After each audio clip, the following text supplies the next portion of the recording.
Morena tātou. Welcome to Ōtorohanga District Council for the meeting on the 29th of July.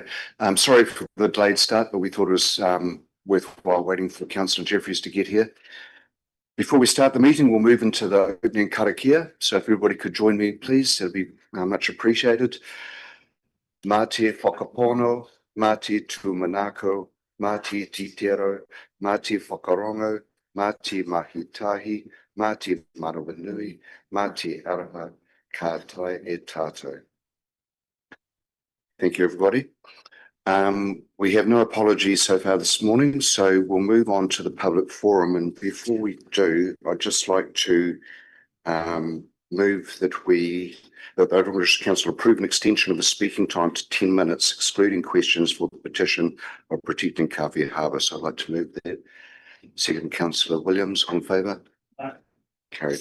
We normally reduce the speaking time to 5 minutes, but with such a wonderful turnout here, obviously we're allowed a bit of an extension. Before we do hand over to our presenters, I'd just like to thank you all for the commitment you have made to come here today. It really shows the passion and the desire to get this petition across the line and to see some actions happen out at Kawhia. So thank you so much for your attendance this morning. So I'll now hand over to our two speakers who, if they could present themselves, introduce themselves, and we'll go from there. Kia ora.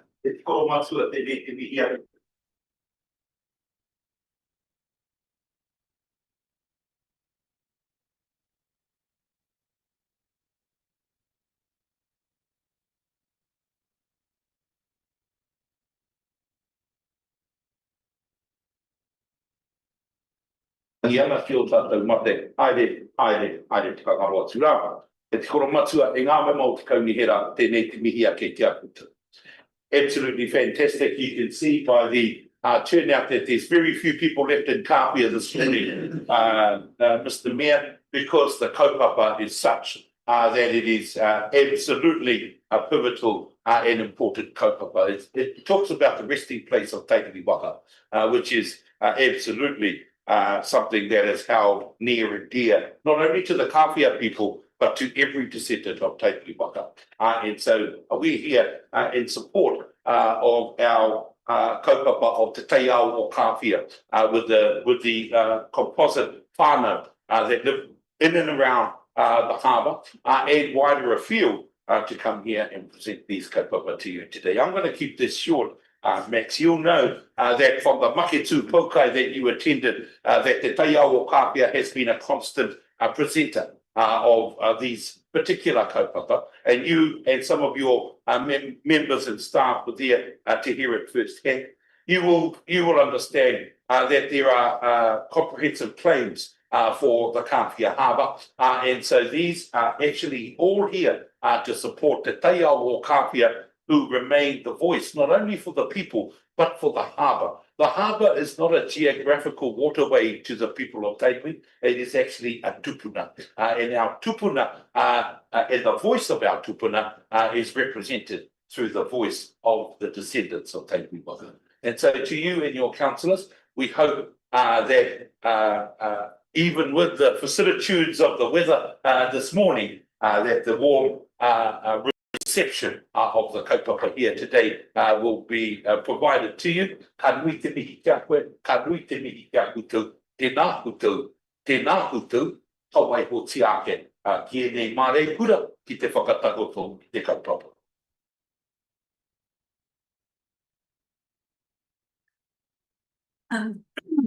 Tēnā koe rāhui e tuwherana tō mātou kaupapa.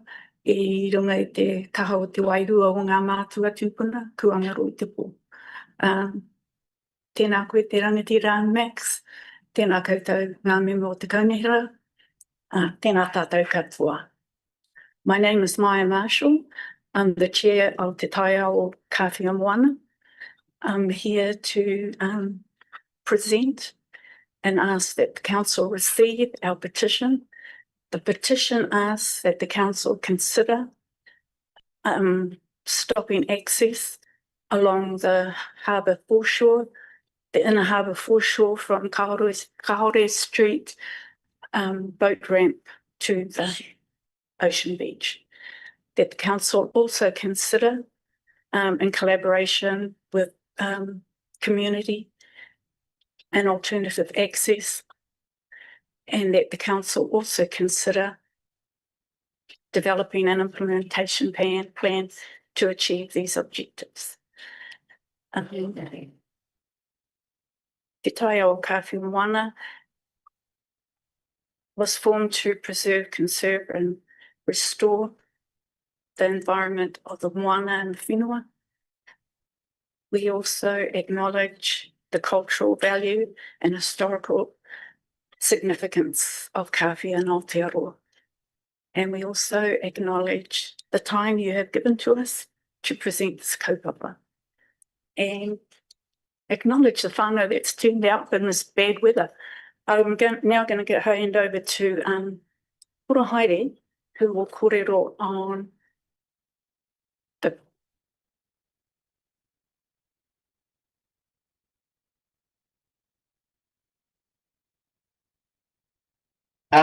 councillors, Debbie Pilkington and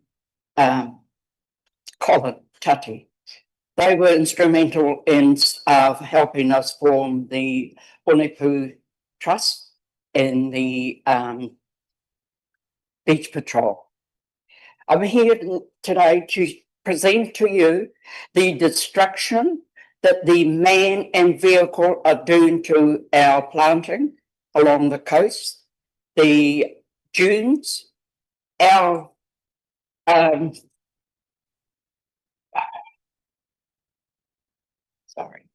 our seabed.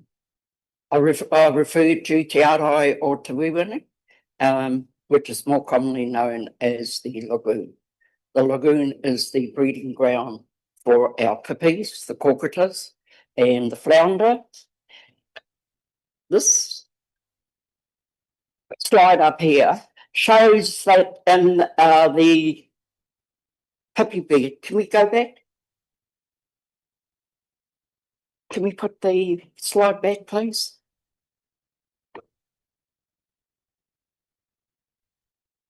Next one back. The destruction of the pippy beds, the seafood, and the breeding ground for our whitebait and the flounders. So moving on. Oh. On that stationery, Your Worship, the Mayor, I'd also like to thank, we're back here. That area shows the area of the corkota. You can see all these vehicles that are damaging the seabed of the corkotas. Through regional Waikato, we have learned to take the data count. You can see our volunteer, what we do within that quadrate, that 1 metre quadrate. We count the living seafood above the ground, and then in the corners we take a sample. The top photo will show that last year, that was the amount of the corkota within that metre square. The bottom slide shows the data collected that we took last week. You can see our volunteer showing my granddaughter and her son how to data collect and to take over from when I retire.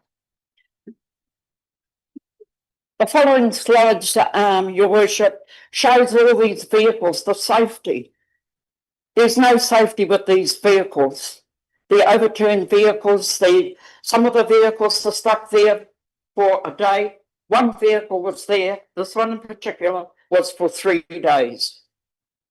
Te Arai o Te Wiwini is not a free parking. This slide here is slide 17. The next slide is slide 19. I would like you to take note of these because these slides are directly outside the Makatu Marae Gate.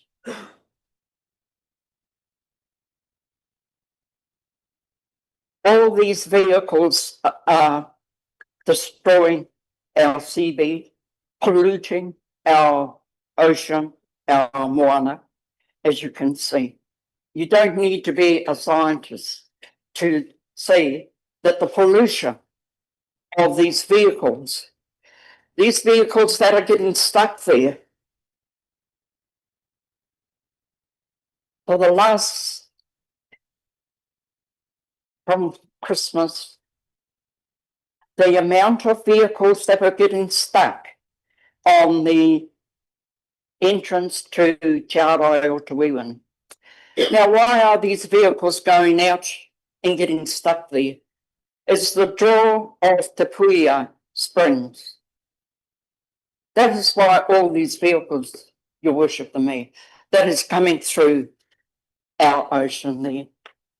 This slide here is they put up signs. Ōtorohanga District Council put up the 20k sign. They don't take any notice of that. The slide on the left, we had a resident because the vehicles couldn't get through.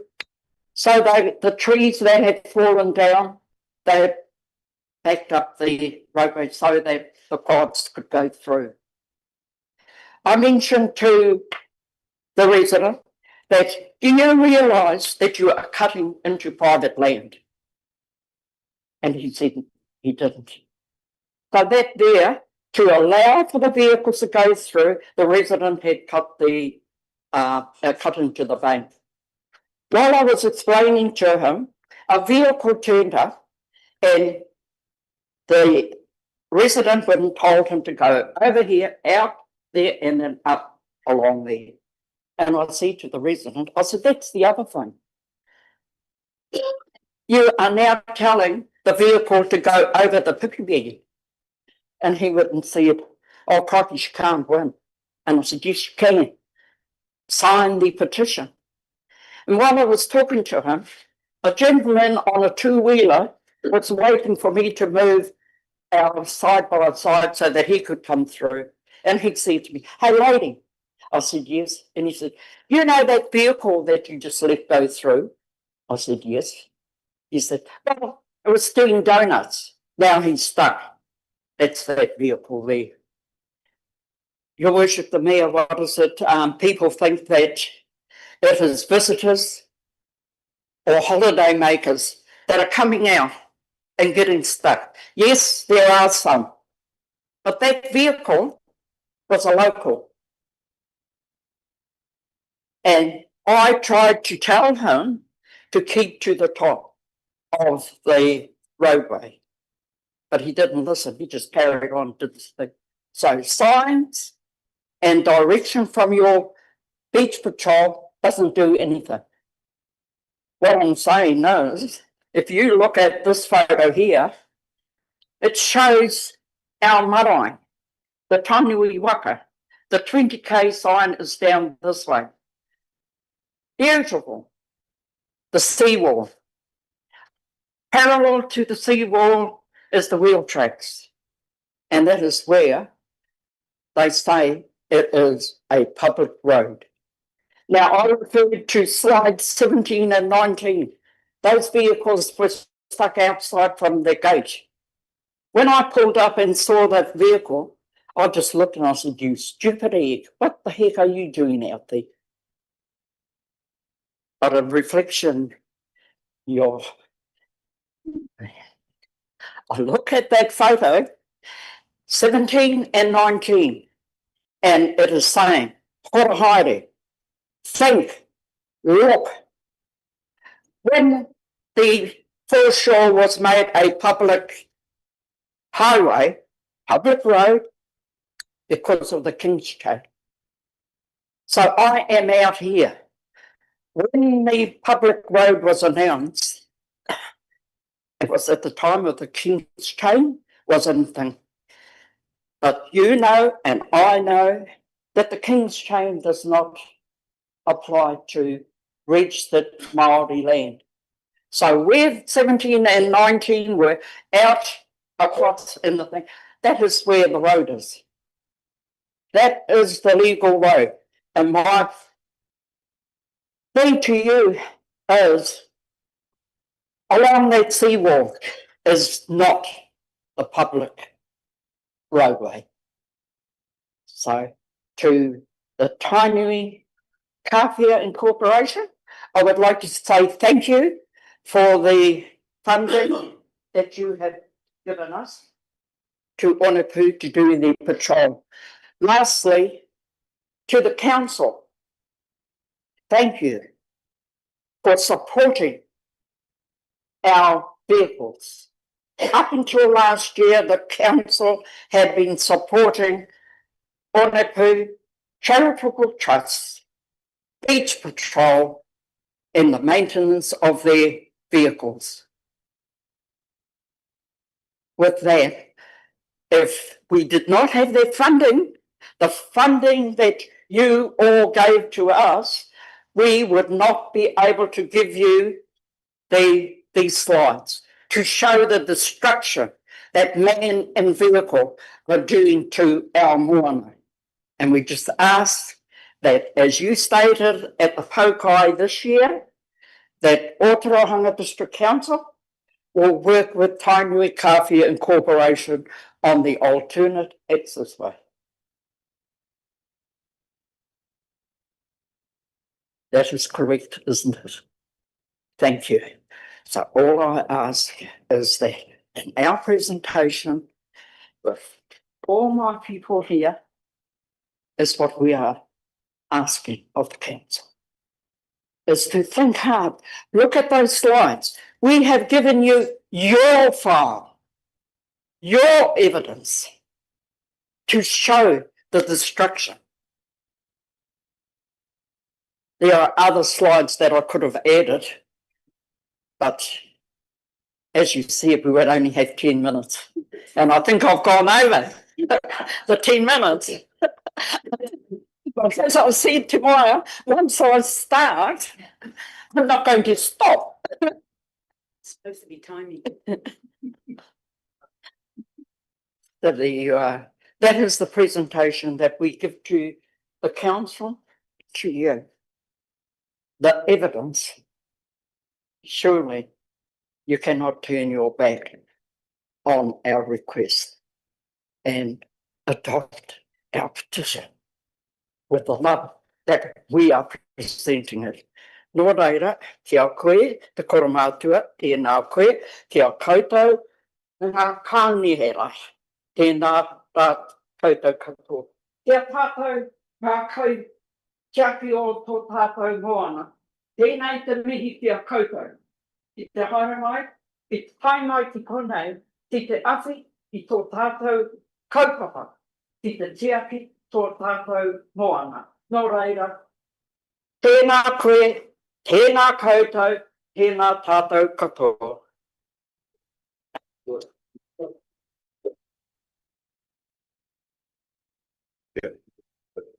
Horihare, Maya, Rahui, and everybody else who has turned up here today, thank you.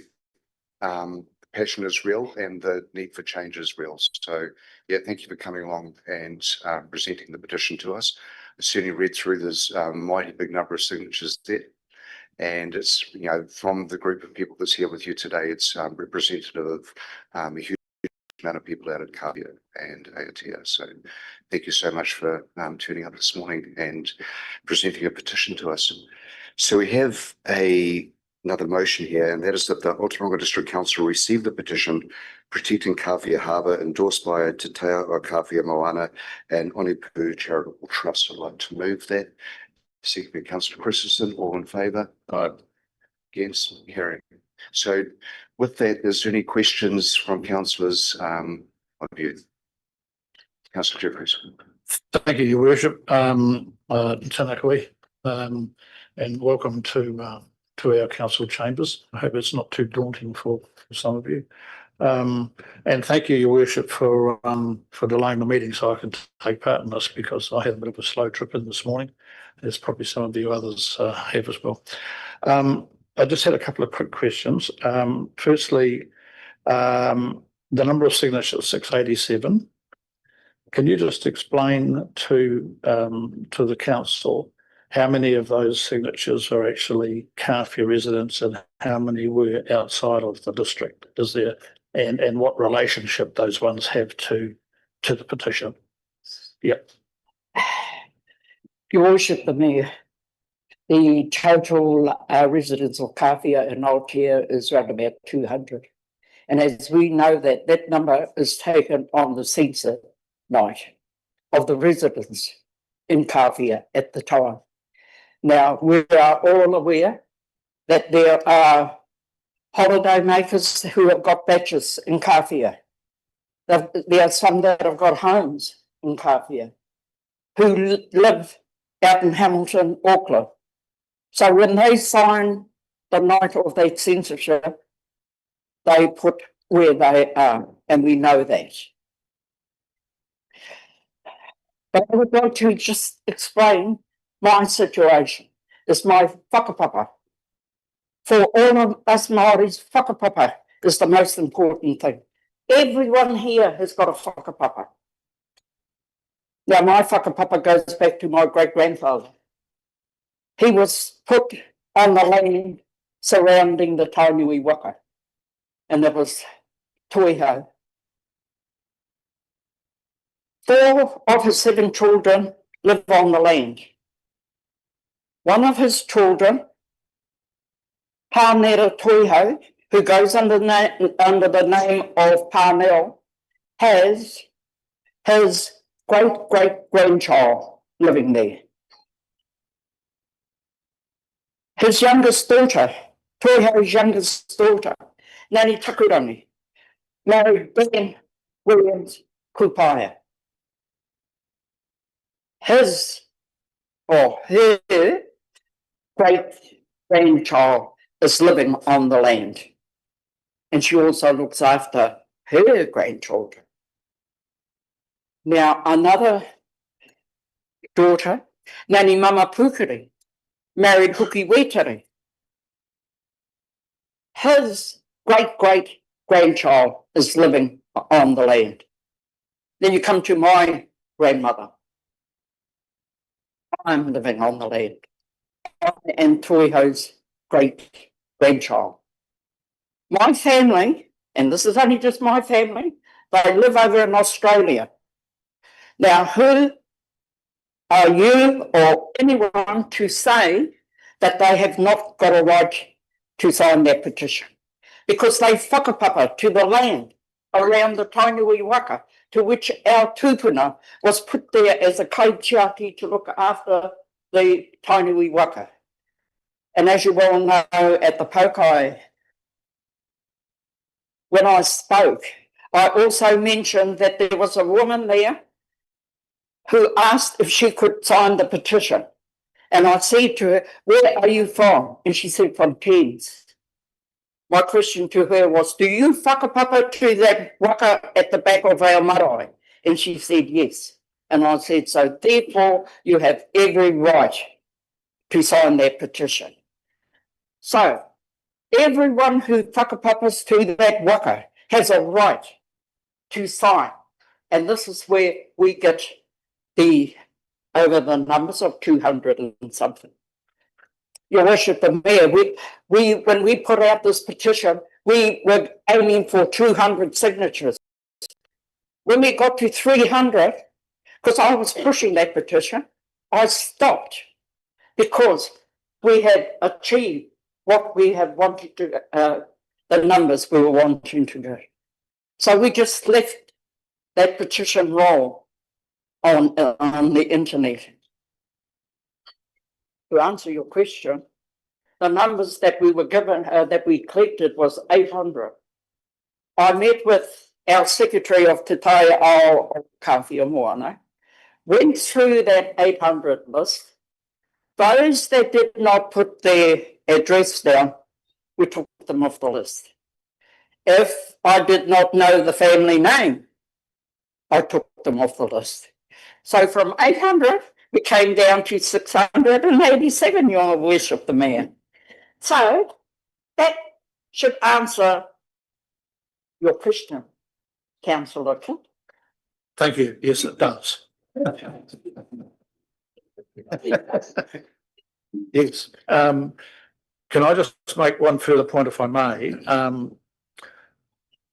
I totally support what you're trying to do here, and so I just wanted to have that on record. But one of the things that that we all need to be working on is the alternative access, Yes. because to restrict access around the foreshore from the boat ramp without providing an alternative access for people to get onto the beach, and I'm talking in terms of disabled people perhaps who can't walk over the sand dune and those sorts of, unless that happens, what is your plan B?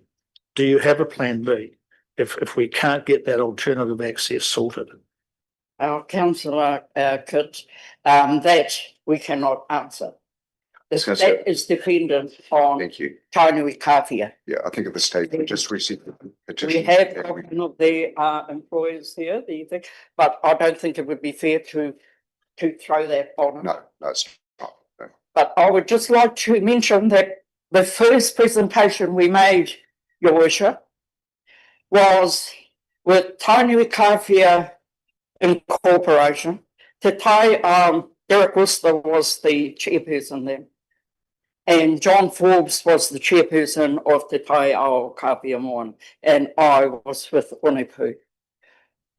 That after that presentation, the engineers had notified TKI that unless the beach was closed, it was a waste of money, them carrying on with the research.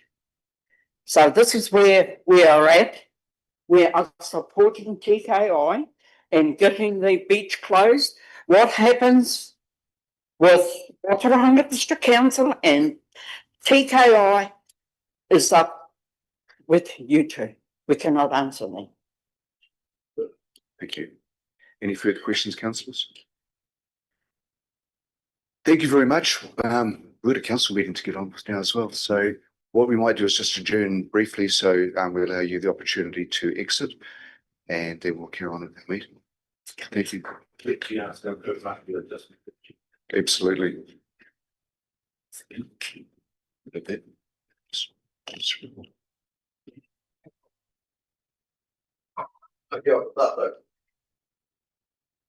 I tūrua kea o noko kāpi. I te wā o kāpia Council Council. Kare kau e tangata I konei, I te rā.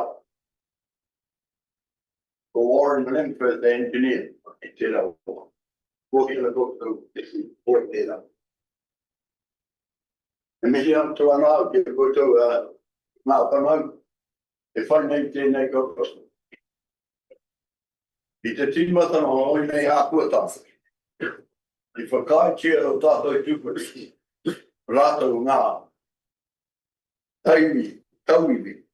I te haere ki te huia.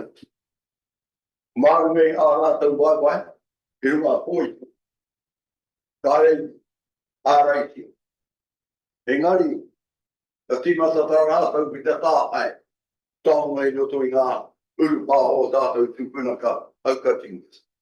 O I rā te tīmatanga o tēnei ākuatanga. I'm going back in history to my childhood. I was born and bred in Kāpia.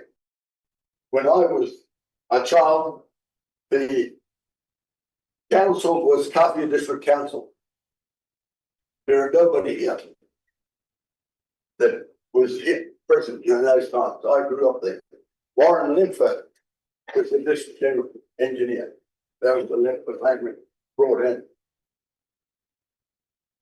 Now at those days, the local Maori people and the local European people who had married in allowed anybody to walk across the sandhill to the open beach. But as you notice, a lot of our people don't take notice of rules, they don't take notice of ownership. They started digging in the urupas and taking things out.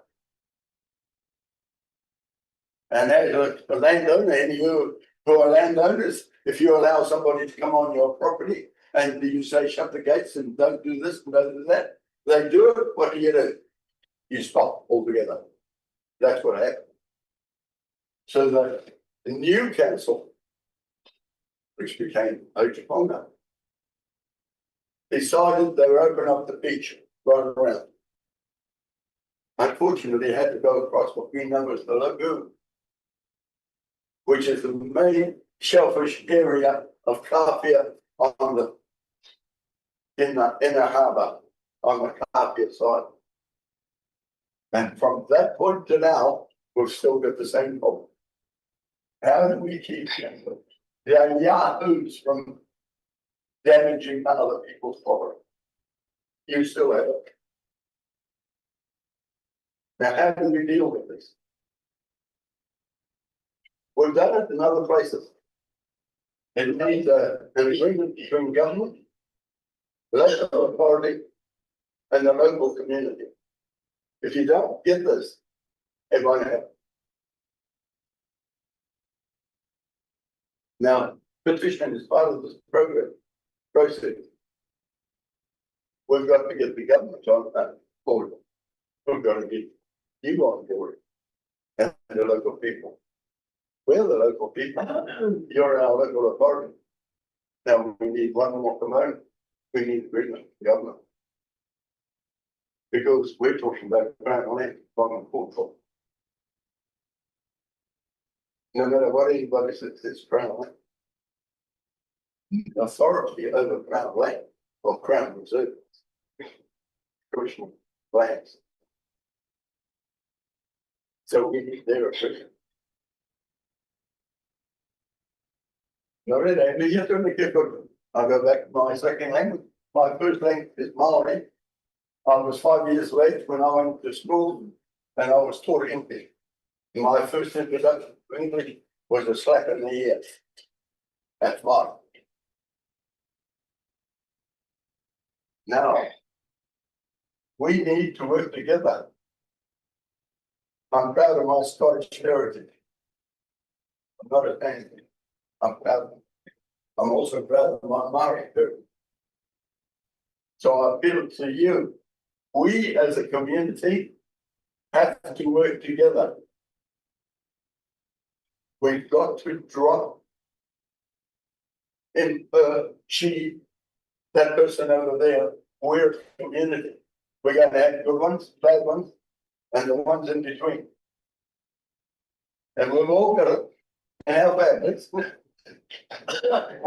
I made it a bit laugh, but he knows what it's saying. It's true, don't you?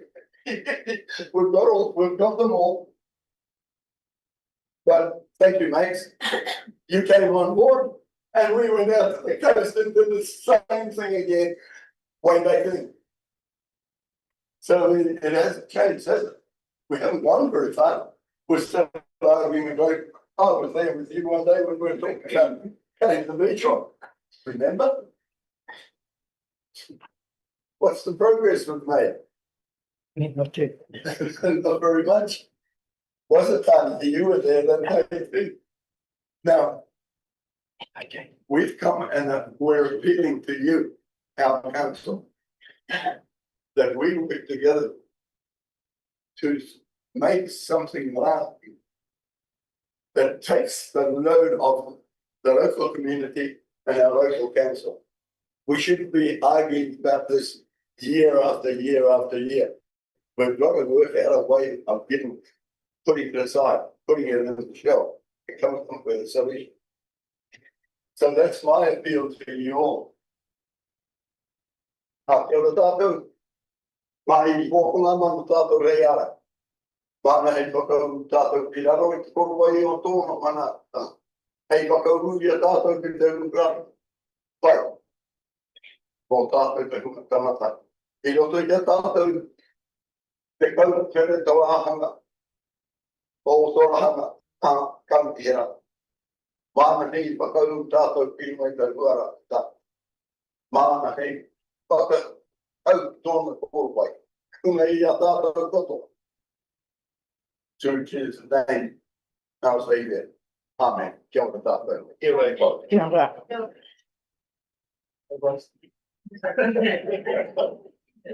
There's a cup of tea through in our cafe. Yeah. Yeah, we'll call it a cafe. So please feel free.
Kia ora tātou, welcome back everybody.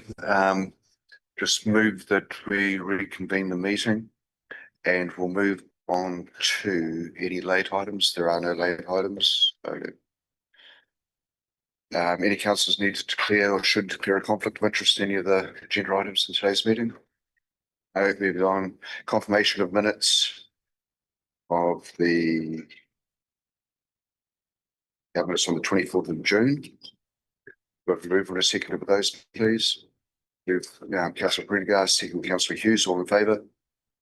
Against, carried. Any items from those minutes?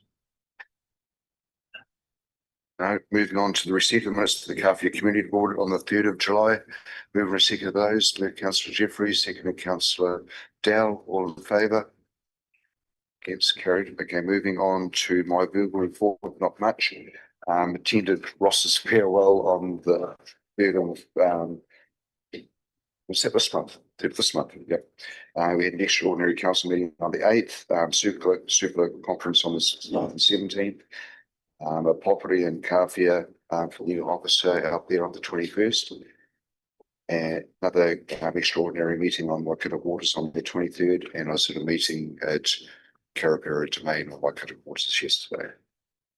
So I'd like to move that be received. Second by Councillor Johnson. Any questions? Good. Moving on to item 260, application for temporary road closure, Hamilton Car Club in Raleigh Spring, Port Road, Ōtorohanga. Up to you guys. Thank you, Chairman. So yes, we received an application from the Hamilton Car Club for their annual rally on Hoddle Road and Tauranga Valley Road. We advertised the rally, received no objections, and so requesting to close the road for the rally. Any questions, councillors? Councillor Jeffries. Thanks, Your Worship. Morning, Paul and Mark. Yeah, just in relation to the public liability insurance, do we actually keep a copy of that on file? Do we cite it? How do we know that they've actually got it? Yes, we do. You keep it. We cited it. Just cite So it. they send it to us. Yeah, good. No, that's all. Thank you. Any further questions, councillors? No, that was easy. We have the resolution here that Ōtorohanga District Council approves temporary road closures within the Ōtorohanga District in accordance with section 319H and 342 and section 11 of Schedule 10 of the Local Government Act 1974 for the Hamilton Car Club 2025 Gravel Rally Sprint on Sunday, 17th of August for the following roads. 1 Hoddle Road from the intersection with Mahihi Road to its intersection with Tauranga Valley Road, and 2 Tauranga Valley Road from its intersection with Hoddle Road to the intersection with Mahihi Road. The closure period of 7 AM to 5 PM. The authorised public notification of the approved road closures are required by the Local Government Act 1974, and C notes the approval is conditional upon compliance with closure processes. We're going to second Councillor Prendergast, second Councillor Willison, all in favour? Against, carried. Thank you. Thank you. Moving on to item 261, adoption of Ōtorohanga Reserve Strategy and Reserves Management Plan. So that is on page 95.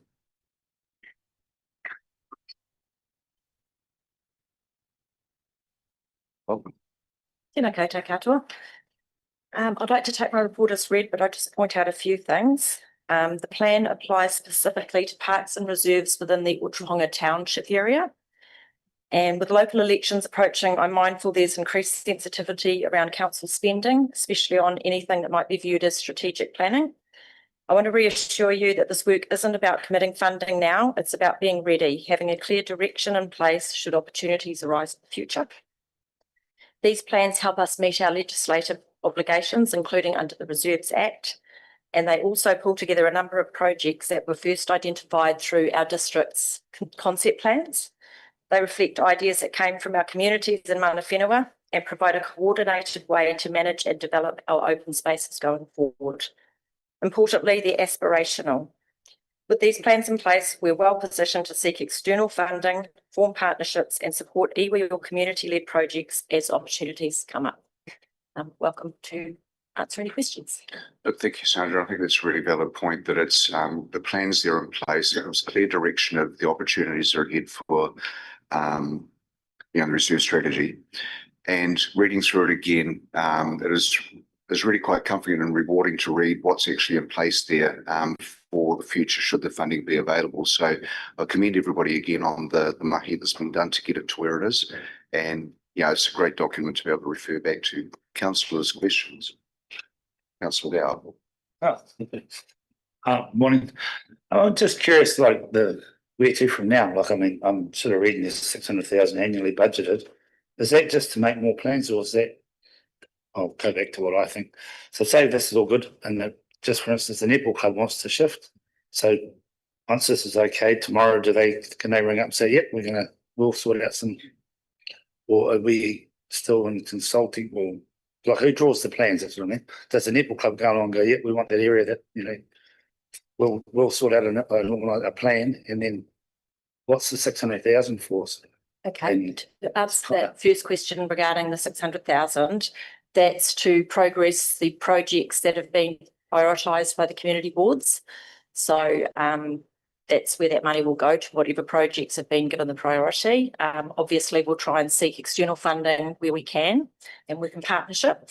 As far as netball is concerned, the next steps for them would be to develop more detailed plans, including things like the layout, the lighting, and their facility requirements. Because you'll see in the plan, we've talked about expanding the Tigers and Referees building and expanding the sports club. So netball would need to get more detailed plans in terms of what facilities they need, where they'd like to go.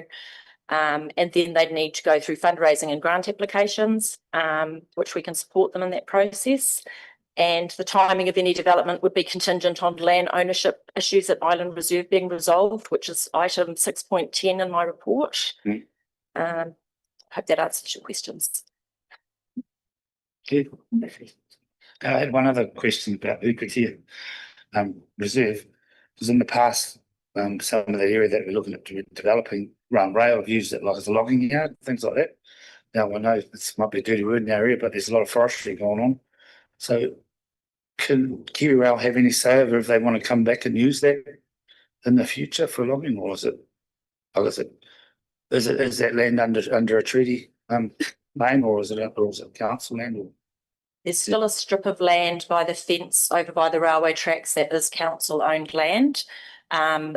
We've inquired before if they'd be interested in selling that land to us, and they're not. We wouldn't put any structures there on that piece of land. But as far as what Kiwi Rail might do, there's no plans that we know of doing anything in the future, and I'm sure they'd be considerate of Mana Whenua's views. It's not under any claim. Sorry? It's not under any treaty claim with that land. No? Not that I'm aware of, no. There is mixed ownership, though, the piece where the actual driveway and the tree is Māori land. Yeah, I didn't understand the legal descriptions. So thank you. Thank you. Councillor Christensen. With especially the Island Reserve, where there's multiple ownership, like, do we have a timeline? Is it staff that are going to be working with those multiple owners to try and work that out? And have we put a monetary beside it? And do we have a timeline? Like, are we working to say in 2027 we're going to have it sorted, or 26, or? Thank you, Councillor Christensen. Staff are working on resolving the land issues. We can't really put a time frame on it. We're getting some legal advice on some of the land ownership. We're talking to the whānau that originally owned the land, who in principle have expressed that they're happy with the plan, and we'll just go forward from there. The plan talks a lot about weaving, well, not a lot, but there is a section about weaving nature through town. And I mean, everyone knows how much I love weaving nature. But I think we really need to think like anyone that's elected going forward, we really need to think about, before we're weaving more planting through town, we need to get the planting that we've already got sorted, like Bob Horsfall and Rotary Park, because that is a really big, an amazing asset to our township. And I'd hate to see more planting put in place when we can't maintain what we've already got. Thank you, councillor. Noted. You don't have to answer that, Sandra. Any further questions, councillors? If not, we have a resolution that the Ōtorohanga District Council. Sorry. Is the naming protocol in this one or in the other, another report? The naming protocol is a separate project, not Okay. contained, but this does refer to naming of reserves if opportunities arise, Yeah. like, for example, Ōrahiri Island Reserve, that's in there as an Oh, yeah. opportunity that's been Okay. identified. No, it's a question for another. Yep, thanks. Slowly. That the Ōtorohanga District Council adopt the draft Ōtorohanga Reserve Strategy and Reserves Management Plan. I'd like to move that. Second, councillor Prendergast, all in favour? Against? Great. Thanks again, Sandra. We'll move on to our next agenda item, which is item 262, adoption of proposed Aotea and Kawhia Plan, Better Places Together, on page 215. You don't have to go too far. Welcome, Nadia. Thank you. Again, I'll take my report as read and just give you a bit of information.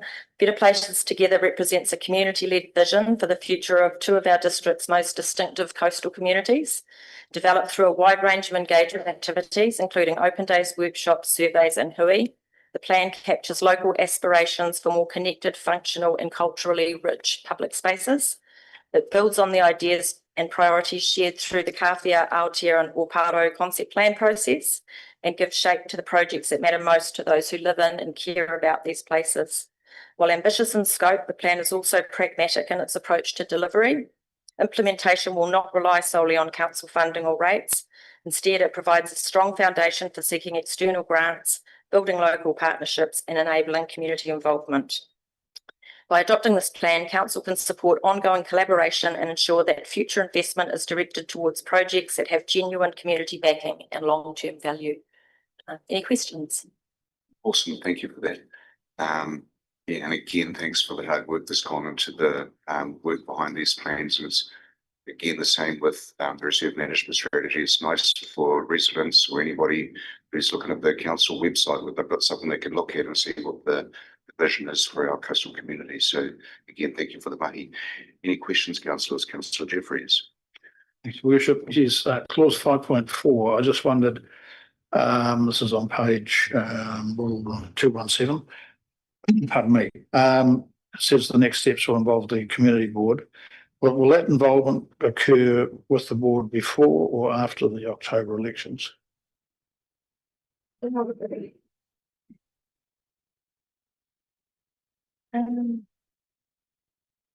don't think we've put a time frame against that.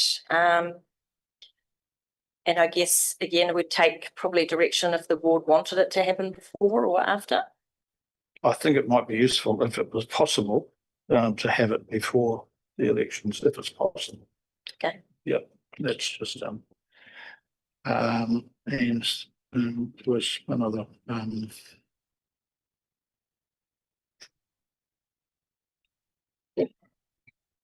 on page 218, clause 6.7, the last sentence in that clause says some groups within the community have signalled desire to provide support in helping deliver key projects. Are you able to, who specifically, what groups are we talking about there? Do you have?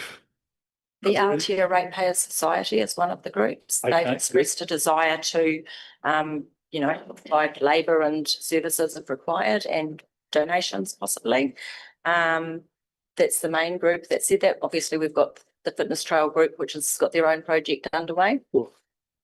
Okay, so I guess with Aotea, they would be looking at the development of their area down by the car park with the playground and the toilet. Is that what they're talking about? Aotea Beach Reserve? Yeah. Correct. Yeah, good. Okay, that is fine. Thanks. Yeah, on page 241, it talks about traffic calming, and we just wanted to make the point, and this has come through from community board as well, that the relocation of the speed humps in Poeri and Jervis Street It's been raised on a number of previous occasions. It's the speed hump in Jervois Street, and just one, not both of the two speed humps in Poweri Street that can be relocated. So what they're saying there is just leave the one by the hotel or one by the library.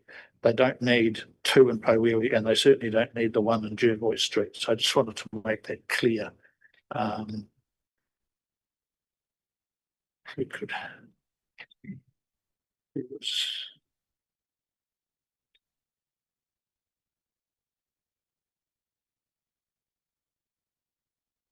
Yeah, on page 267. Talks about the Carpy Community Hall.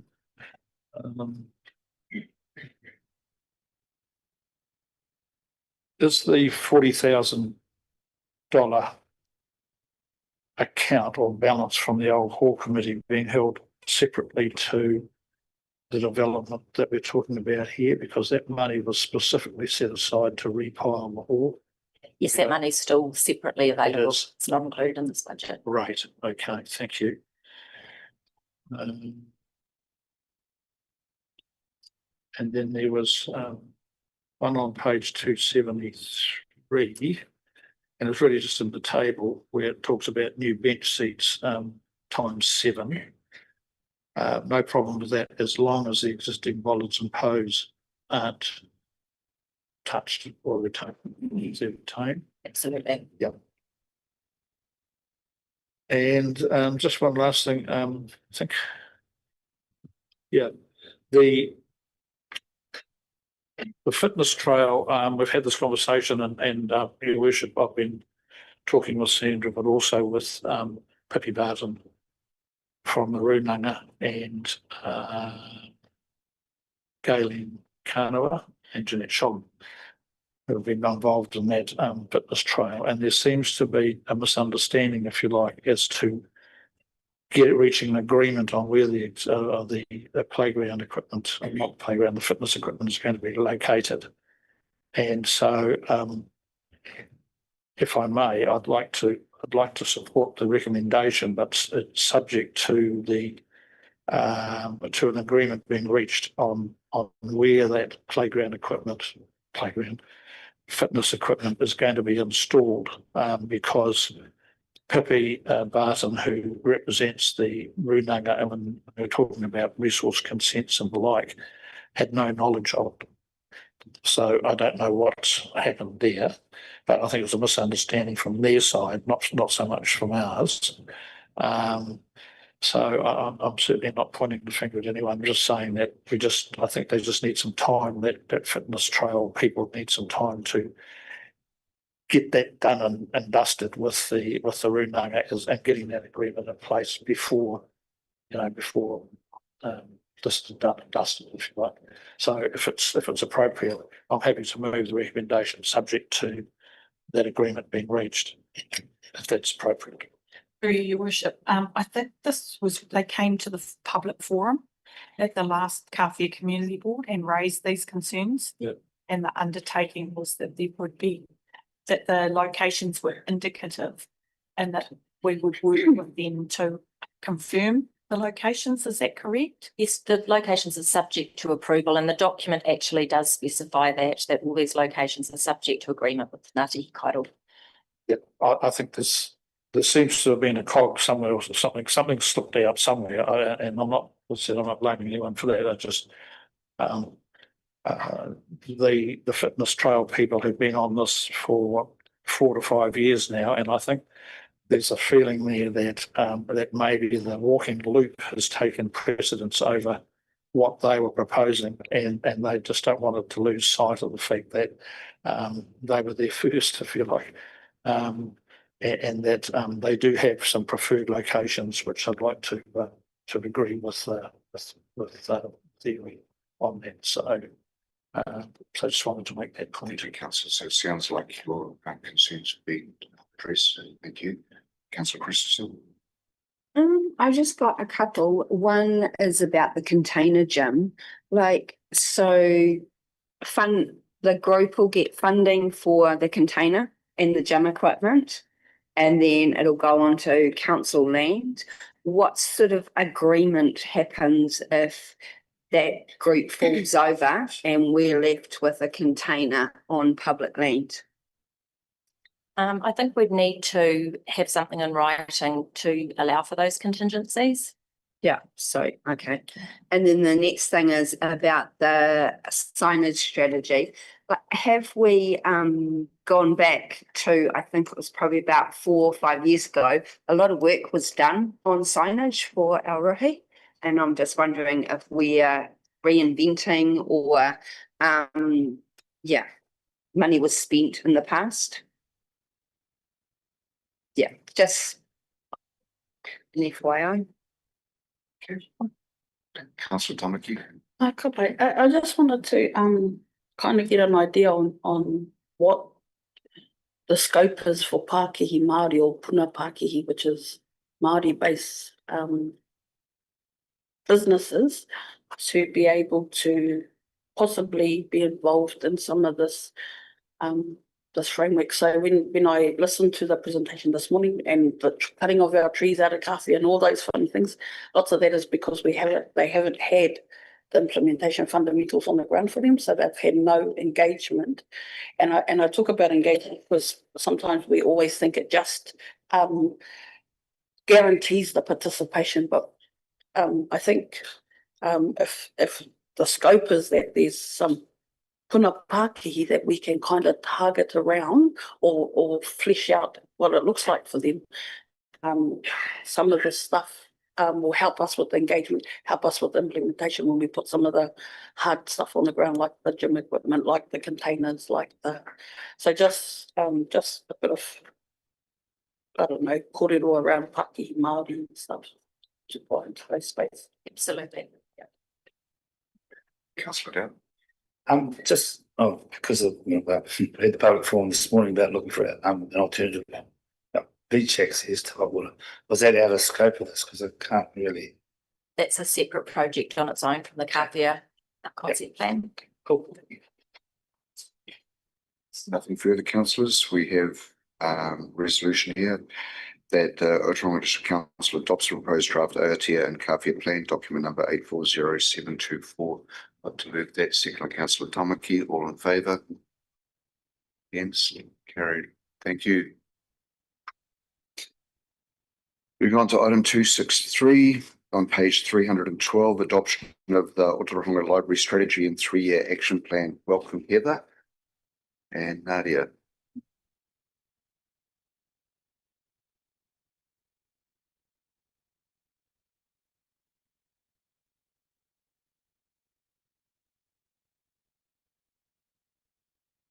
Good morning, Your Worship and elected members. For those of you that don't know me, I'm Heather Taylor, the Manager of Libraries, and I'm here to present the Ōtorohanga Library Strategy and its accompanying 3-year action plan for your consideration and adoption.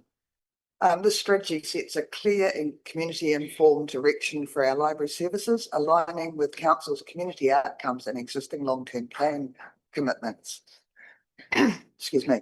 It reflects the evolving role of libraries as inclusive, future-focused hubs for learning, connection and wellbeing, whether that's access to books, digital tools, community programs, or just a welcoming space to connect and learn. We've already made a great start this year with some of the key priorities that you endorsed through the long-term plan. Things like our new makerspace, more outreach into rural areas, and going fines free. Woohoo! What we're asking for today is formal adoption of the strategy so that we can keep that momentum going with a clear direction in place. This strategy is really about making sure our libraries keep evolving to meet the needs of our people. I'm happy to take any questions and I welcome your support in endorsing this important step forward in our district's libraries. Heather, thank you. This here really shows your enthusiasm for what we have to do with the library and always be evolving and thinking outside of the square to ensure that you are being innovative and engaged with all members of the community.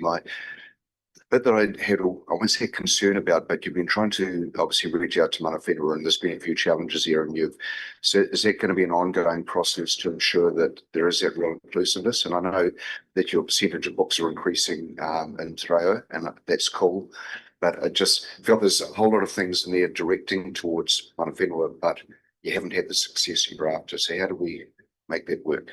So our plan to make that work is actually laid out in the strategy, and that's really to go and do face-to-face meetings. So actually getting that kōrero going with different Māori groups, with our community, different iwi, hapu, etc. Thank you. Now, again, I really like you can see and read enthusiasm in that. Thanks. Any questions, councillors?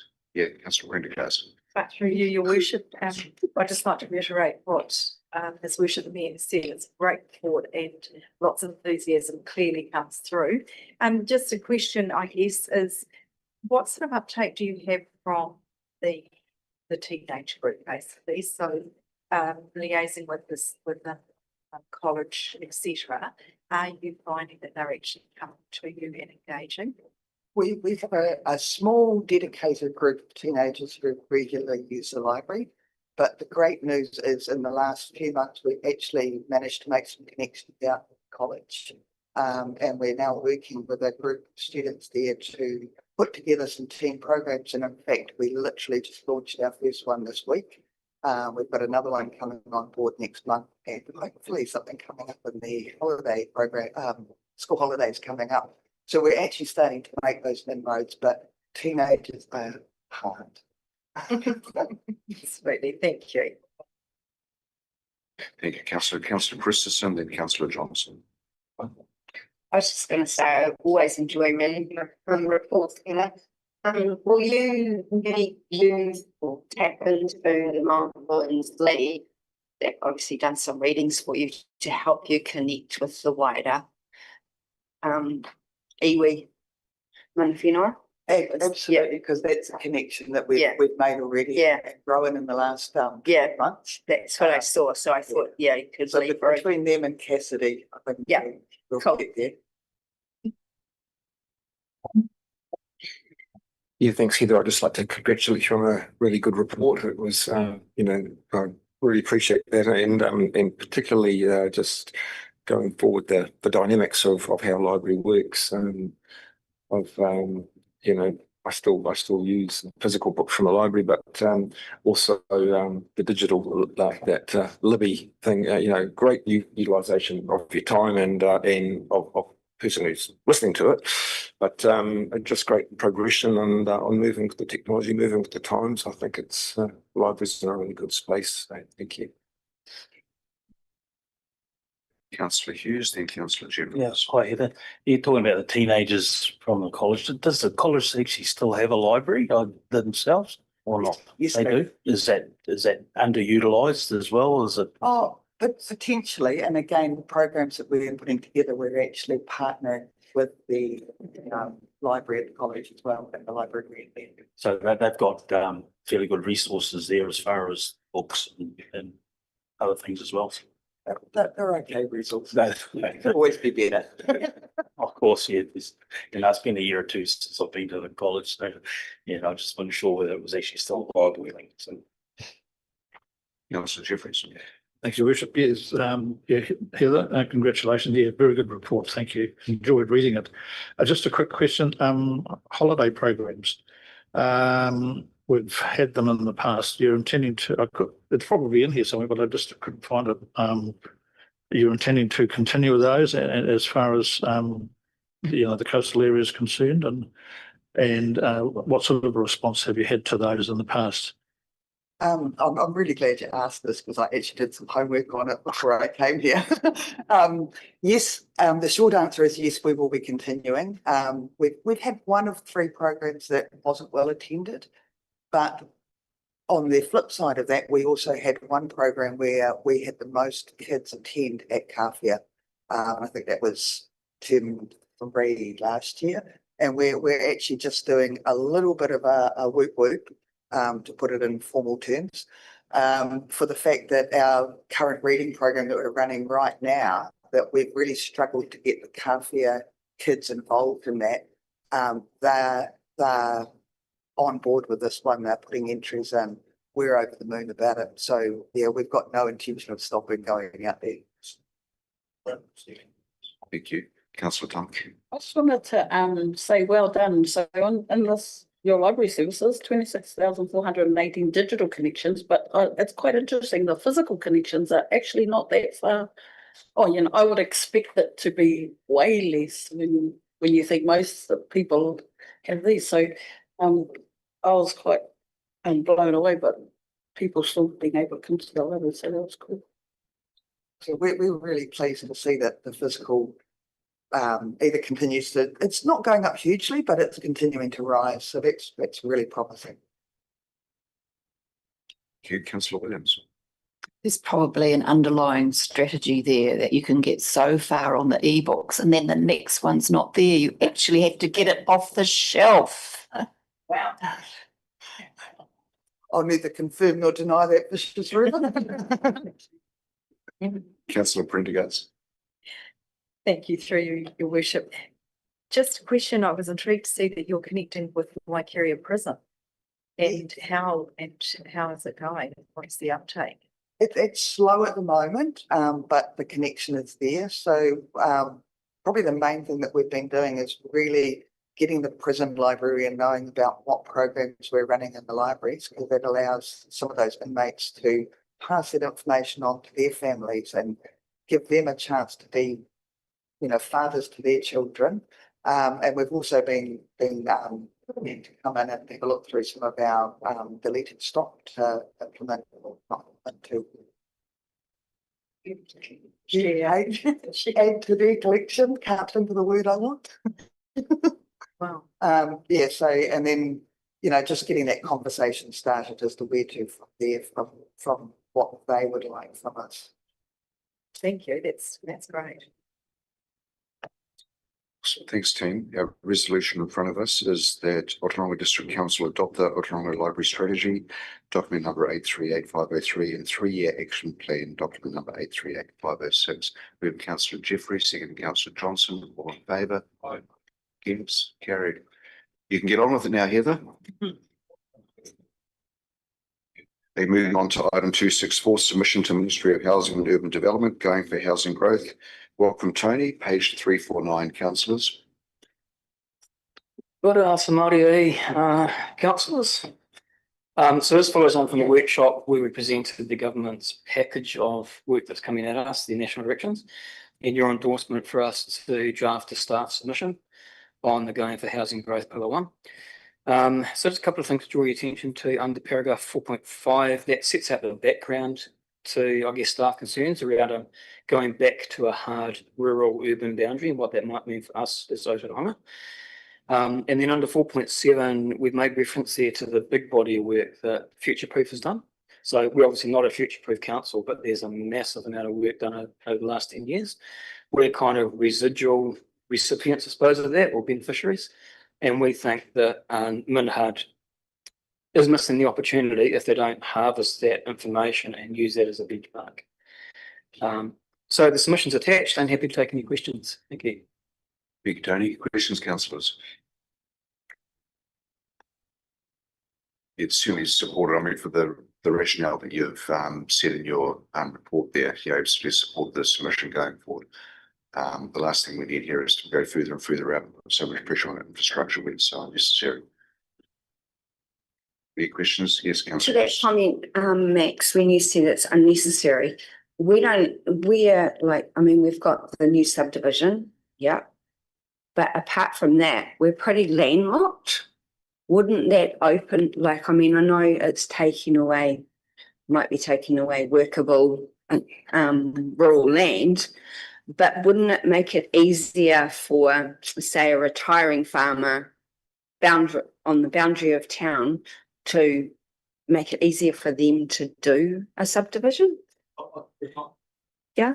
That's a really good question. And I guess what comes to my mind is the difference between planned and unplanned growth. So what Minhard are proposing is, and to me, it's this is planning 101 that I learned 30 years ago. You just don't do this. So this takes us back to the urban sprawl of the 70s that came out of American planning. And again, if you go back into the history of planning, there's kind of the UK and the European planning model and then the American planning model, which is urban sprawl. This takes us way back. So the risk, I suppose, for a small town like us, but not a metropolitan, is around unplanned growth. So by having a plan, by having zones, it's planning 101. You're able to forecast in our annual plans and LTPs what our infrastructure spend is, what our development contributions are. I understand what you're saying. It doesn't stop the door on that. So if there was a retired farmer who saw an opportunity, and we had a few of these in Waipa, they can issue and lodge a private land change. And we've got a few of those, they've got a few of those through in Waipa to rezone for urban extension. So it's not closing the door on that. It's just meaning as a council, we can forecast, fund, and plan for what's going forward. Yeah, I understand all that. It's just more expensive, but that's okay because I get the sprawl and unplanned. The other question I had at the bottom, it says B, continue to control specific activities that cause social harm.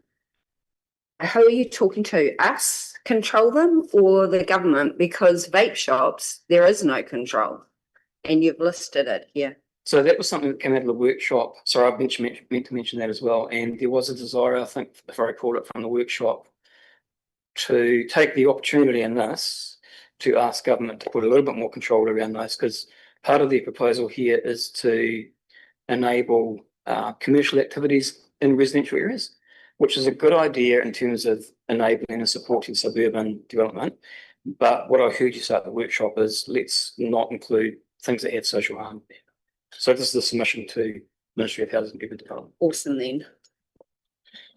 Good questions. Any further questions, councillors? Okay, our resolution is that Ōtorohanga District Council lodge a proposed submission on the Ministry of Housing and Urban Development Going for Housing Growth Pillar 1 program, identifying key areas of concern as set out in Appendix 1. I've moved on to seconder. Move Councillor Dow, second Councillor Jeffries, all in favour? Yes, carried. Thanks, Tony. Good luck. Item 265, adoption of update procurement policy. Rebecca, page 359, councillors. And Graham.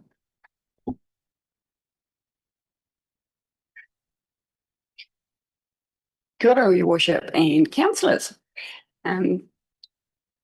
I just want to preface this with an acknowledgement of the mahi that went behind this, that was done by Ross McNeil and in tandem with our collab procurement advisor, Jane. So I can't take credit for all of this. And since Ross has chosen to go to drier pastures, this has come to me. So I'll take the report as read and happy to take any questions. Thank you. Yeah, a couple of questions. Track changes. I mean, this is updated, so I couldn't see what was being updated. So it's very hard. And then I went into our council website to look at the procurement policy there, but it's not there. So there's all the other policies, but the procurement one isn't. So it's very hard to see where the changes were in this case. Certainly. The vast majority of the policy is untouched from the 2021 version.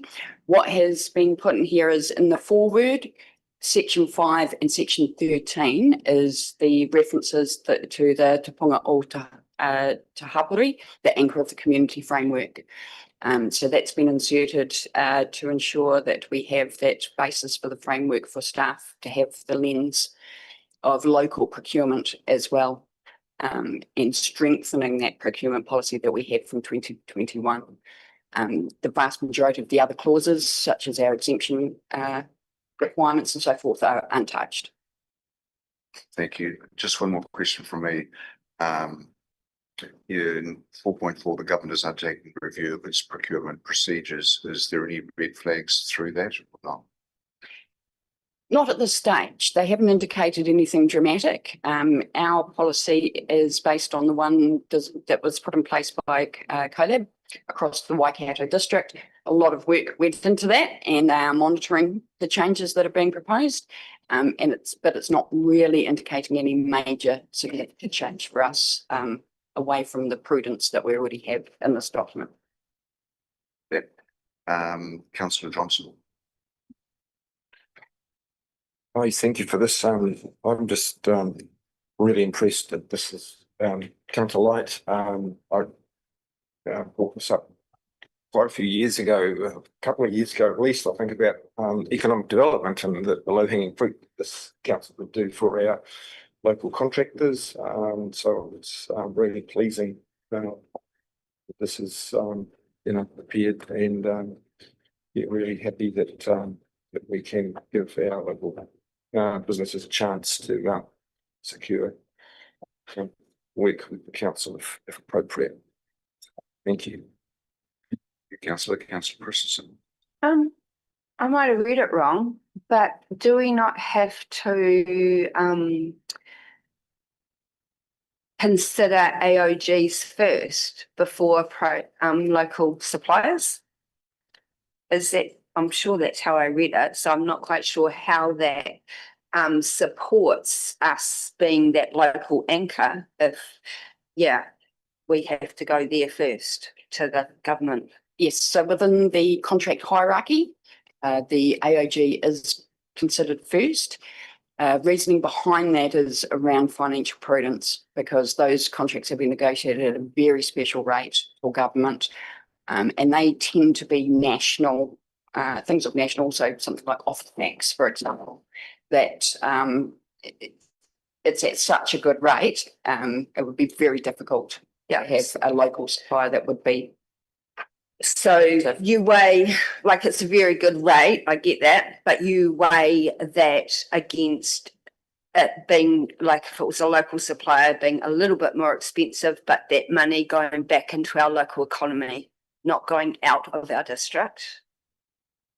What this version of the policy does is enable that for us to now consider that as part of our consideration of contracts.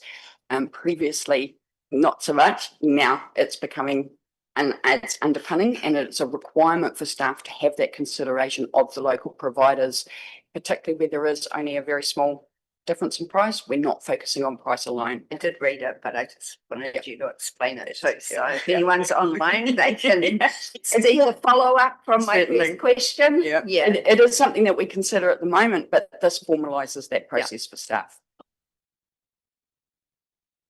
We just wanted to add that the AOG prices are generally not just a little bit less, they're significantly less.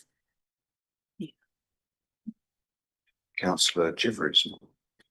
Oh, thanks, Your Worship.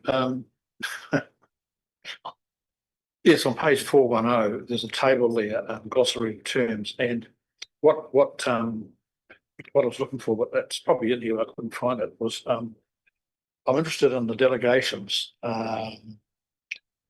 That box has got a delegated authority, and it says the person with the authority who approves the total contract commitment over its entire term and so on. But is there a separate delegation policy or appendix or something that goes with this? Yeah, like, does that mean that, if I use you as an example, if I may, does that mean that you can write a purchase order and you don't need anyone to sign it off on top of, above you? Well, how does that work? Yeah. I'll address, first off, we do have a separate delegations register, Right. which has a full financial section. Yeah. It contains 121 pages, and I know it intimately because I've just reviewed it.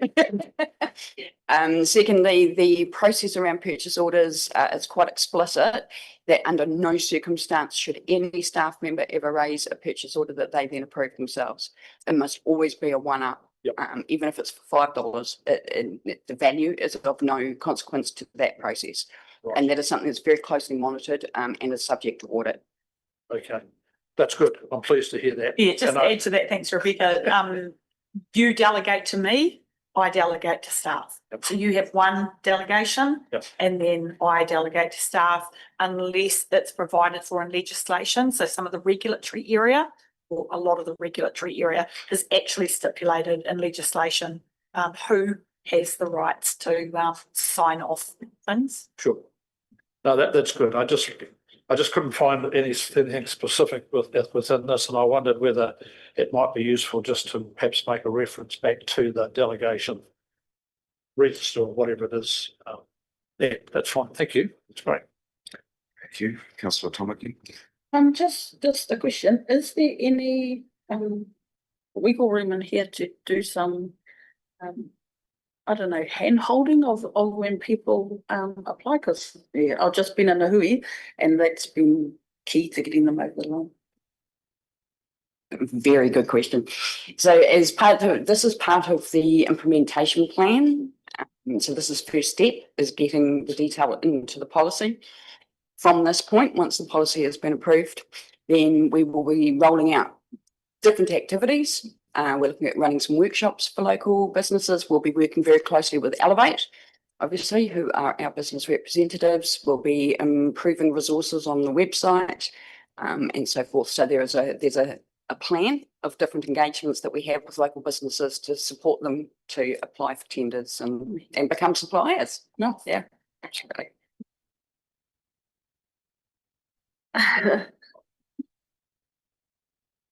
Thank you. I just have one more. Sorry. With you, when you're weighing them up,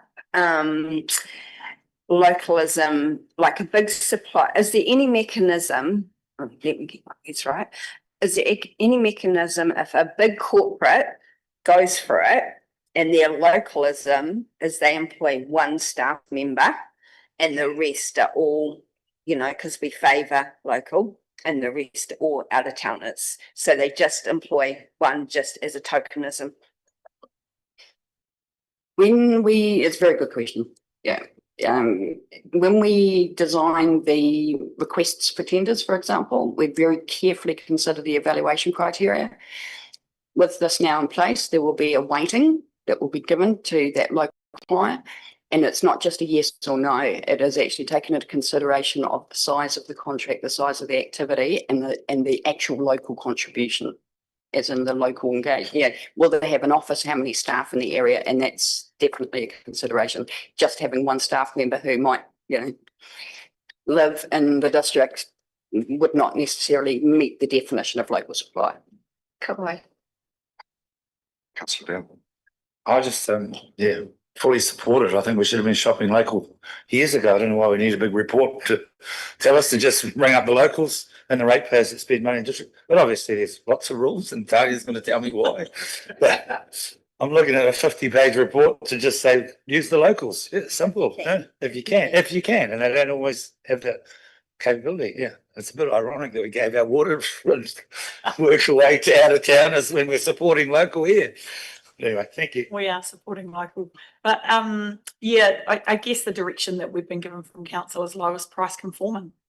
Lowest price, keep the rates down, lowest price on everything.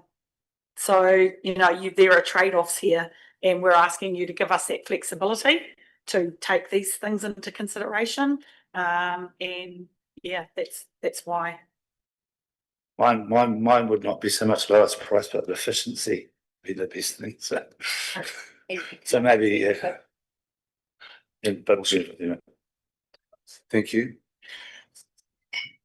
Resolution is that Ōtorohanga District Council adopts the updated Ōtorohanga District Council procurement policy dated June 2025, document number 828428 with immediate effect, and B, delegates to the Chief Executive the authority to adjust the procurement policy, if necessary, to reflect the outcome of the government's review of its procurement rules.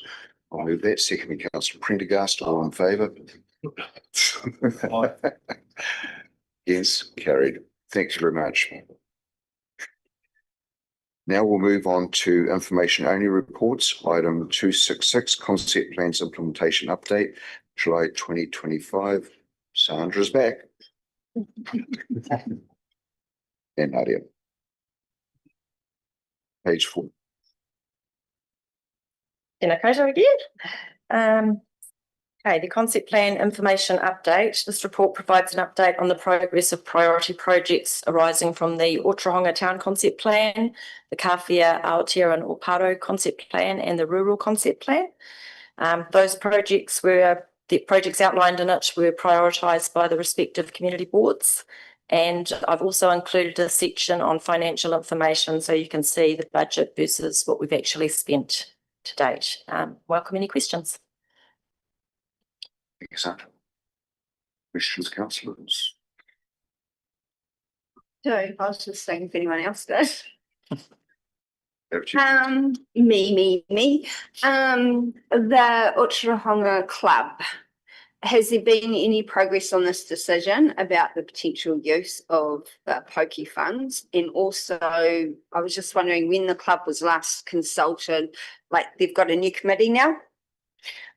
So it might, as of last week, so I was just wondering if it's worth having that, conversation again. Thank you. It was probably just before Ross left was our last meeting with Jock. And at that stage, that was the meeting that we did talk about the Poki funds. So he was going to go back to them and we haven't met with them since then, but yes, we'll definitely be catching up. So I don't know if this is a suggestion that can be taken on board, but I sort of suggest that maybe meet with the whole committee. Like there's not many on the committee. It's not like sitting around the table with 9 or 10 people. I think there's only like 5. we have offered that before and we'd be happy to do that. Yeah. Okay. And then I've got I talked about the storyboards before, so it relates into this too. There has been previous design work done. And then I had a question about the boat ramp.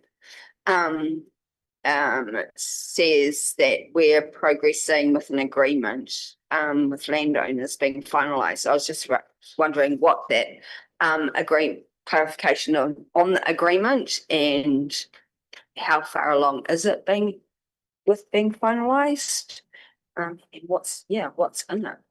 The agreement to do with the current, where we're currently parking's being utilised, which is not council land, it's Māori land.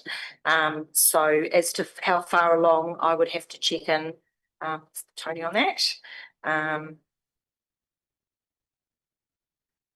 Or Graham. I was just asking because it says it's been finalised, and that's sort of, to me, in my head when I read that, looks like there's something on paper. Yeah, thanks, Katrina. So we met with the owners, Jamie and Kerry, probably a month ago, Jamie. So we're in negotiations with them at the moment, but little way to go. But we're still progressing. So once sorry, so many questions. So once you've nutted something out with them, and that, would that come back to elected members before it was signed? Yep.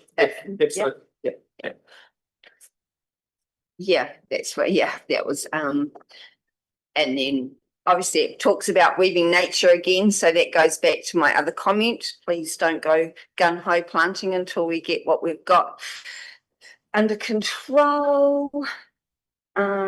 This is probably where my question came about the naming protocol.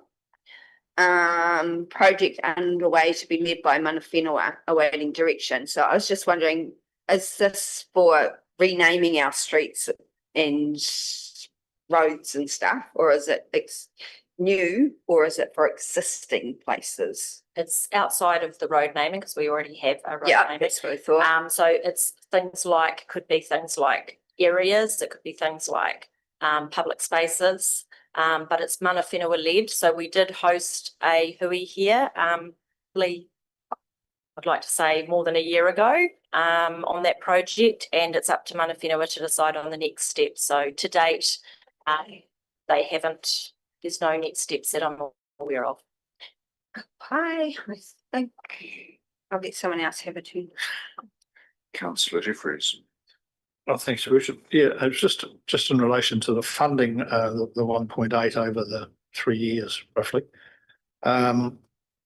Is it a case of first up, best dressed in terms of how those funds are allocated, or are we actually making provision for holding back funds for each of the 3 areas? So it's not all spent in one area, the model's spent two, see what I mean? Yeah. Understand what you mean? Yep. There's no specific breakdown allocated for particular areas within the district.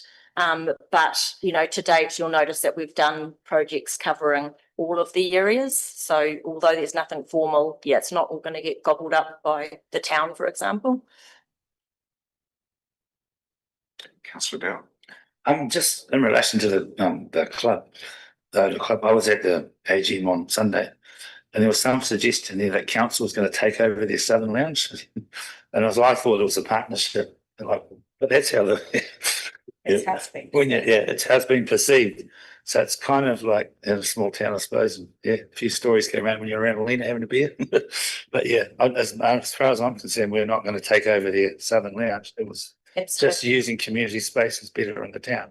That's right. It's having a space for community to use. It would still be run by the club. It would be managed by the club. We would have nothing to do with the day-to-day operations of it. You know, depending on when we get to the point of an agreement, council may wish to put some funds towards that, either for the capital works required to make the lounge more up to date, or for the ongoing operating costs, but that's actually to be decided further down the track. That's exactly how I understand it, but how funny things can get out, you know, and all that, That's where my suggestion came, to sit down with the committee, the whole committee, so that stops, that sort of thing. I did have one more question. It was about, sort of relates to my weaving nature, the pest control and weed management.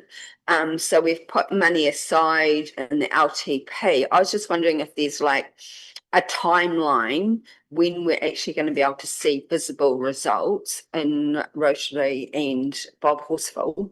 I know we've probably seen some visible results lately, but that's not from council, that's from PD workers. I'll answer as best I can, and then I may ask Mark for some input there. So the budget is usually used in our parks and reserves primarily, and pest control is done once a year in Bob Horsfall and Rotary Park by Rentacle. Any more than that, I'd have to ask Mark.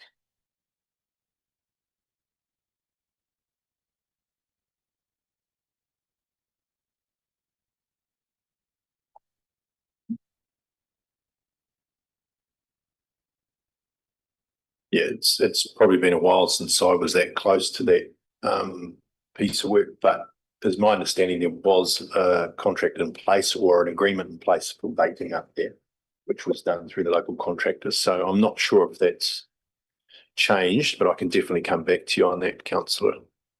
Yeah, it's probably, my question probably isn't around the pest control so much, it's about the weed management, because it's lumped together as one, and you know, like, will we see, is there a timeline when we're going to actually see it beautified and not full of ivy and wandering Jew and jasmine, even like 10 metres back from our paths? That's more what I'm getting at. Yeah, and I think that's probably something we could bring back to the community board in the first instance, is what's the next steps up there for a bit of an update. Awesome, thank you. Thank you. Councillor Tomakin. I just, in terms of the review of the flood in the Waipan stuff, and with TNN now becoming a little bit more post-settlement, and the JMAs coming up around the schedules, is there any way in which there's some direction in this from that, or that supports this? So reviews on risk assets for the Waipa River. I don't know, number, no, I don't even know what this. And Yeah, I can see it. Yeah, that's the review flood risk assessment of the Waipa River, Waikato River, Paro River and Aotearoa River. And the update was progressing scoping discussions held with WRC and awaiting completion and application of updated Waipa River catchment modelling. Is there some, so I know that the schedules for the JMA have been drafted and we need to get them over the line, and that hasn't happened yet. Just mindful that TNN are becoming, every day that goes past, TNN are becoming more post-settlement, becoming their own entity around putting some of these scope in line with the awa. So it's there, I just probably a little bit of food for thought around just making contact and making sure that we're not sitting too far out of line with it. Sorry, thank you. Thank you, councillor Prendergast. Thank you, Your Worship. Just a question regarding the development of the community facility, the rural park on Ōtorohanga Road. The process to establish an independent trust. So council would still have someone involved, no doubt. That's a Graham question. Sorry, Graham, quick on the spot. The rural part, he was just asking if the trust, when it's established, would have someone from council on it. The rural park out Ōtorohanga Road. Yes. I'm saying no, and you're saying yes. Yeah, it's all right. Is it a Sport Waikato representative? Yes.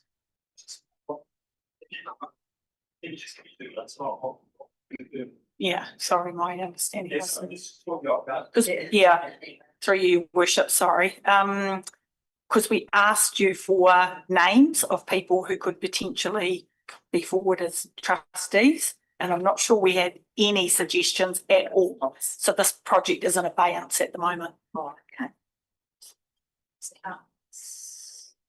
So we need to get into gear and would there, just as a matter of interest, would there be a family member from the Yes.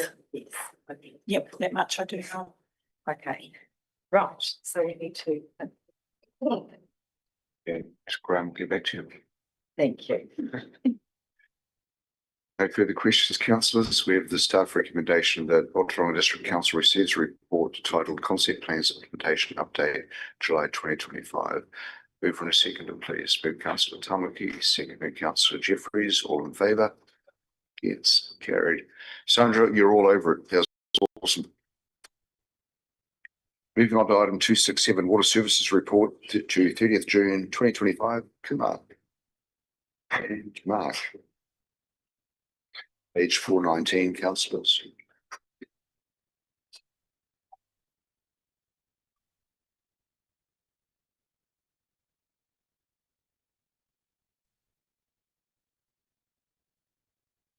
Morning all. So in this report, I think I have covered most of the key activities in the free water space for the last quarter. And as in the report, free water operations and remains really stable, and also the compliance is very good as well. But at TRO, to achieve full compliance, we need to move the compliance monitoring from T2 to T3 based on the drinking water quality assurance rules 2022. Oh, this will happen from January 2026, which means we will have some strict monitoring and reporting requirements as well. So we just more work for asset management team and samplers to take samples and get the monitoring done. And we have done several renewals and maintenance works at the wastewater plant for the last 8-9 months to improve the compliance because we had some issues in the last constant monitoring year. So based on the results we got for the last 8 months, the improvements that we made had improved the treatment performance over the last eight months, which means we will have possibly a better compliance for this concern year. Apart from that, we have done quite a lot of renewals and maintenance activities at all the sites across free water space. And we remain focused on looking at the preventative maintenance rather than doing a lot of reactive works, which is happening at the moment. We are in the process of developing a very comprehensive preventative maintenance plan as well. Around the service request, I think we have a lot of improvements in that space. We have created electronic forms and we capture the data, and also our response times are accurately captured over the last at least 6 months. So we have the data at the moment. We are doing everything we can do with what we got. And also around the recruitment. So we were unsuccessful to find a team leader. Unfortunately I think we have done about 6 or 7 rounds of interviews, but we couldn't find anyone suitable. So, but we decided to get a senior water operator in that place. That means we are not recruiting any team leader. We're going to get a senior water operator who could be promoted, in the future as a team leader. So, yeah, have to take any questions. Awesome. Thanks, Kumar. And thank you for the work that you're doing in this space. Yeah, it's good to see that level of compliance and response time improvement. So thank you. I'll pass over to Councillor Prendergast and Councillor Hughes. Questions. Thank you, Your Worship. Kumar, or possibly it might be a Mark question on page 420, 4.5. Is Taumata away? Are they actually with the RNE water, or is it just a process? No, not at all. We've got a really good working relationship with Taumata Arawai on this project. It's just us or council meeting those requirements under section 134, and we are making good progress in that space. So the key for us now is to visit the last few properties on the list, and then I've told Taumata Arawai that I'll report back by the end of August, and then we should get some indication from them then on their support for the closure. So it's just working through those sort of small little hurdles at the moment, but no, definitely not holding the process up. We're working really well on that together. So when you're visiting those people on the list, are you finding a good level of understanding? So our focus currently has been around the school.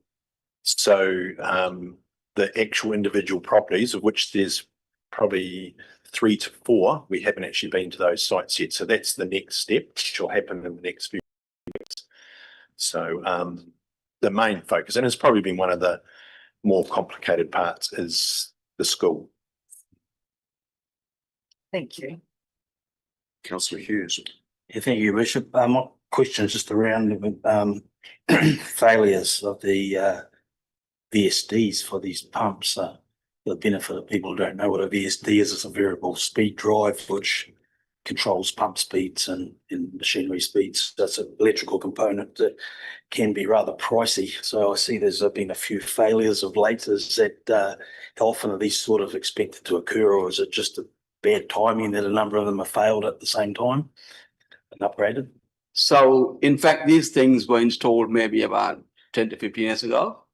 And what we had before wasn't a VSD, it was a soft starter. Oh. It's pretty much starting and stopping the pump. And then we installed VSDs on that place because the price difference between the VSD and the soft starter is not that much.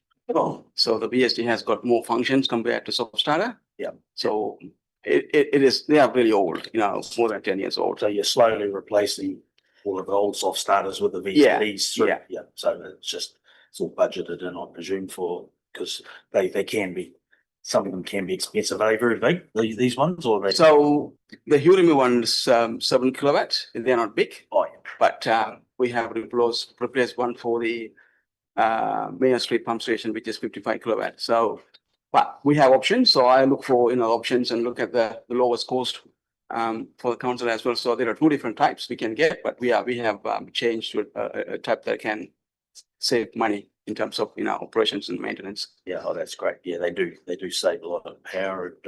Yeah, absolutely. Yeah. And just one other question around water meter. Are we having any water meter issues in town? I noted that Watercare have had a bad failure rate with theirs in Auckland. Something like 14,000 of them were giving false readings. We haven't got any issues. We do use different types of water meters to what Watercare use, because that can be. I think Watercare is having their smart water meters. They are running on an electronic system. Yeah. So our water meter is primarily a mechanical device. Especially on the ones that's been installed in the households. But around the water flow meters, that is different water meters, they are in the plant, they're electronic meters. We have done some kind of consolidation around that to make sure that, because if you don't get the right results and then it looks like you are losing a lot of water, that's what happened for Tiarua, because the water meter at the plant was reading pretty high. It was reading for a long time. So it looked like, we are losing a lot of water. In fact, that wasn't the case. So we tidied up that sort of the area, Tiarua and also Kahoriko, similar story. So, and we are looking into, tidying up some of the other areas as well. Kind of looking at the flow meters and consolidate the flows and making sure that we are capturing the right data for calculations. So by the time we hand everything over to the new entity, everything will be sweet and by all accounts. That's what I'm working through. Okay, thank you, Kim. Councillor Jeffries. Yes, Your Worship. Yes, on page 423, clause 4.28, I just noticed, firstly, good report. Thank you for your report and well done on completing those projects within budget. That's a good result. But I was just curious as to, it's obviously the weir cost almost 100% more than what we'd budgeted. What was the cause of the overrun? Are we able to identify that? And the second part was that overrun of 93, sorry, where is it? 43, yeah. Where's that funded from? Has that got a reserve account of its own, that particular, was that part of what? So you're talking about 0.428? 428, Yeah, so that $50,000 that was put in the LTP was the budget I put in there. Right. Off the back of the consent renewal process. So we didn't actually know what that project was going to cost. It was, I suppose, a placeholder. Yep. So to come in within, slightly over on the actual weir construction, I was quite pleased. You'll see the additional cost was also to the build of the track. Yeah. So we put, what were the size of those blocks? About 2.5 ton blocks each. So we had to build quite a reasonable track to get the materials up in there because before that, staff could drive partially way up there, but I think they had at least a kilometre walk to get up to the weir. So although the track was built to provide access, it's also provided a great track for the team to get up to the weir for maintenance as well now in vehicles. So a cost overrun, but it wasn't, as I say, a budget that was clearly identified at the start. So So what account? Sorry. So what account was that in? Second part of the question. Oh, yep. It comes out of the Ōtorohanga Rural Water Scheme. Ōtorohanga. Okay. It's yeah. Okay, and there was just one other, I guess, on the next page under the capital projects and the operations update and so on. Any work not completed at 30th of June will obviously be carried over. Be any carryover schedules for current year? Yeah. So it might be a question more at Graham than you, but do we get to see what those carryover schedules are at some stage? Yeah, we always have councillor every year. Yeah. They come through in week September. I imagine just looking at Graham, he's nodding. Yeah. That's good. So yeah, there'll definitely be a carryover. So you'll recall we've always run a 3-year program on those sort of significant capital projects. So we'll be carrying year 1 into year 2. And there's potential, depending on where this tender lies, will bring forward year 3. So you'll get to see that detail when we know. Cool. Our staff recommendation is that sorry, I got one question over here. Sorry, Councillor Clark-Key, then tell me. just a question. Why do we take gravel out of the hour? Yeah, so there are a couple of reasons. We rely on the intake at the river. So we have a couple of pumps pumping water to the plant for treatment. So we need to have enough volume in that area to be able to, yeah, otherwise the pump will suck through the gravel. Aye. And the other thing as well, we need to have the flood protection in place as well. So we have a weir block in the downstream. So we should be able to, so that we can retain some water in there for the intake and also flood protection as well. So 2 reasons. Yeah. Thank you. The fact that the weir has stopped the natural progression of the river middle to move down the rivers. So it's a maintenance process as well.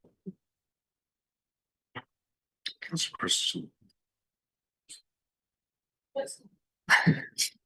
With both the stormwater in Ōtorohanga and Kawhia, when will they be looking at being compliant? Compliant. So we have actually done the reporting for the last concern year just now. I think I've submitted the report, maybe not submitted, I think going out tomorrow to the regional council. The last one, we had some non-compliances around some of the work that we couldn't complete as part of the program. But we have got a comprehensive consent application in progress. Is all right, Mark? So that is for Ōtorohanga and Kawhia. So we haven't got the approval yet to be able to do some maintenance works. So we need to see the whole picture as to what we can and can't do. So in the previous consent conditions, so we have interim consent monitoring in place. Those some of the conditions are kind of interlinked between 2 areas. So we want to see where we have to put the money in, where we have to do the maintenance and other work. So we are waiting for that. So until then, we might be able to see, some of the comments from regional council that we haven't done that and done this, that sort of thing. But we are doing what we can do, especially around Ōtorohanga, monitoring place and also maintenance as well. And same applicable for Kawhia too. So some of the big items, we are waiting to see how that looks like in the comprehensive consent monitoring schedules. Cool. So does that mean that we've done some work since it ran out in 23, but we're just waiting for more comments to do more work? Is that what you're saying? Yeah, so those consents are on, I suppose, existing conditions. So we run under the old consent. The difficulty we had there was the timing of the Ōtorohanga urban consent as we were required to work. We had to get an interim consent. So some of that part of that interim consent has triggered a few extra modifications. So we're trying to work really closely with regional council on, yes, we understand we've got to do some improvements under the interim consent, but can we delay that until we get the final consents so that we're not sort of doing things twice? And they've been pretty receptive to that. But obviously, we weren't expecting these consents to, it's almost 3 years now since we applied for them. So yeah, we're in a bit of a holding pattern, but we keep putting budgets in there in anticipation. So yeah. Thanks. Thank you. Resolution is that the Ōtorohanga District Council received a report titled Water Services Report to 30th of June 2025, document number 806502. I'll move there. Seconded, Councillor Jeffries. All in favour? Thanks. Carried. Thanks, Kim. Thank you. Appreciate it. Thanks, mate. Okay, moving on to councillor update. Councillor Williams. Thank you, Worship. Just the conference, really. And apologies for not getting a report out. I have managed to retrieve my notes. Yeah, really good to be there and have korero with other councils facing the same issues, but also have the level of expertise that gets put in front of us that can be questioned and get a lot of information that's relevant to our own areas is really helpful as well. Thank you. Councillor Christensen. Conference and ditto to what Councillor Jim said. What else? Elevate security meeting the other night, which was interesting. Yeah, off the top of my head, I didn't write a list, so I can't remember. Thank you. Councillor Dow. But not say too much. It might be considered electioneering. So I just went to the Waikato Waters where we gave away the water finally. Well, But, yeah, no, nothing too dramatic since the last meeting, I don't think. Had flu in Crook for a week. Well, more than a week actually, but yeah. Anyway, that's life this time of year. Thank you. Councillor Hughes. Yeah, thank you, Your Worship. Attended the extraordinary council meeting on the 8th as well as the 23rd. And back on the 3rd, I went to Ross's farewell, which was quite a pleasant gathering. Everybody showed up to give him a fond farewell and wish him all the best. Thank you. Thank you. Councillor Jeffries. Thanks, Your Worship. Yes, 28th of July, there was the annual general meeting for the Cardiff Sports Club, and I just mentioned that it appears that everything that needed to be done has been done, and I think they're hoping to get a shell up by Christmas. So touch wood, that'll happen. So all go there. It was a pretty well attended meeting, and it was all over in about 30 minutes, which was good. The 3rd of August, Cardiff Community Board meeting, and we also had a farewell for Ross. Are you a month ahead of yourself, Councillor Jeffries, by any chance? Beg pardon? Are you a month ahead of yourself? Yeah, the first one was the 28th of July, you said, and now you're. Oh, sorry. Yeah. Yeah, I am here. Sorry. Yeah. Yes, you can tell I was in a hurry when I did it. Yeah, so I won't mention dates. Carpet Community Board, yeah, we had a really nice farewell for Ross and presented him with a gift from the Carpet community, and I think that he appreciated the thought. Yep. So that was nice, and we're very sorry to see him go. Actually, he was he's very well liked out there. We had an election candidates evening at Carpet Hall. Thank you, Tanya, for coming out for that. And to the other councillors who supported that, thank you for taking the time to be there. Reserve Strategy Management Plan meeting. We had an informal meeting of the Carfia Community Board, just a catch-up meeting. And I just mentioned that the Northern King Country JPs had their annual meeting down at the Waitomo Caves Motor Inn. But I mentioned it because we had a guest speaker there called Leighton Parsons, and I hadn't met Leighton before, but what an interesting guy he is. And I didn't realise that the college actually employed Leighton as a PE guy, and he's been there for some time.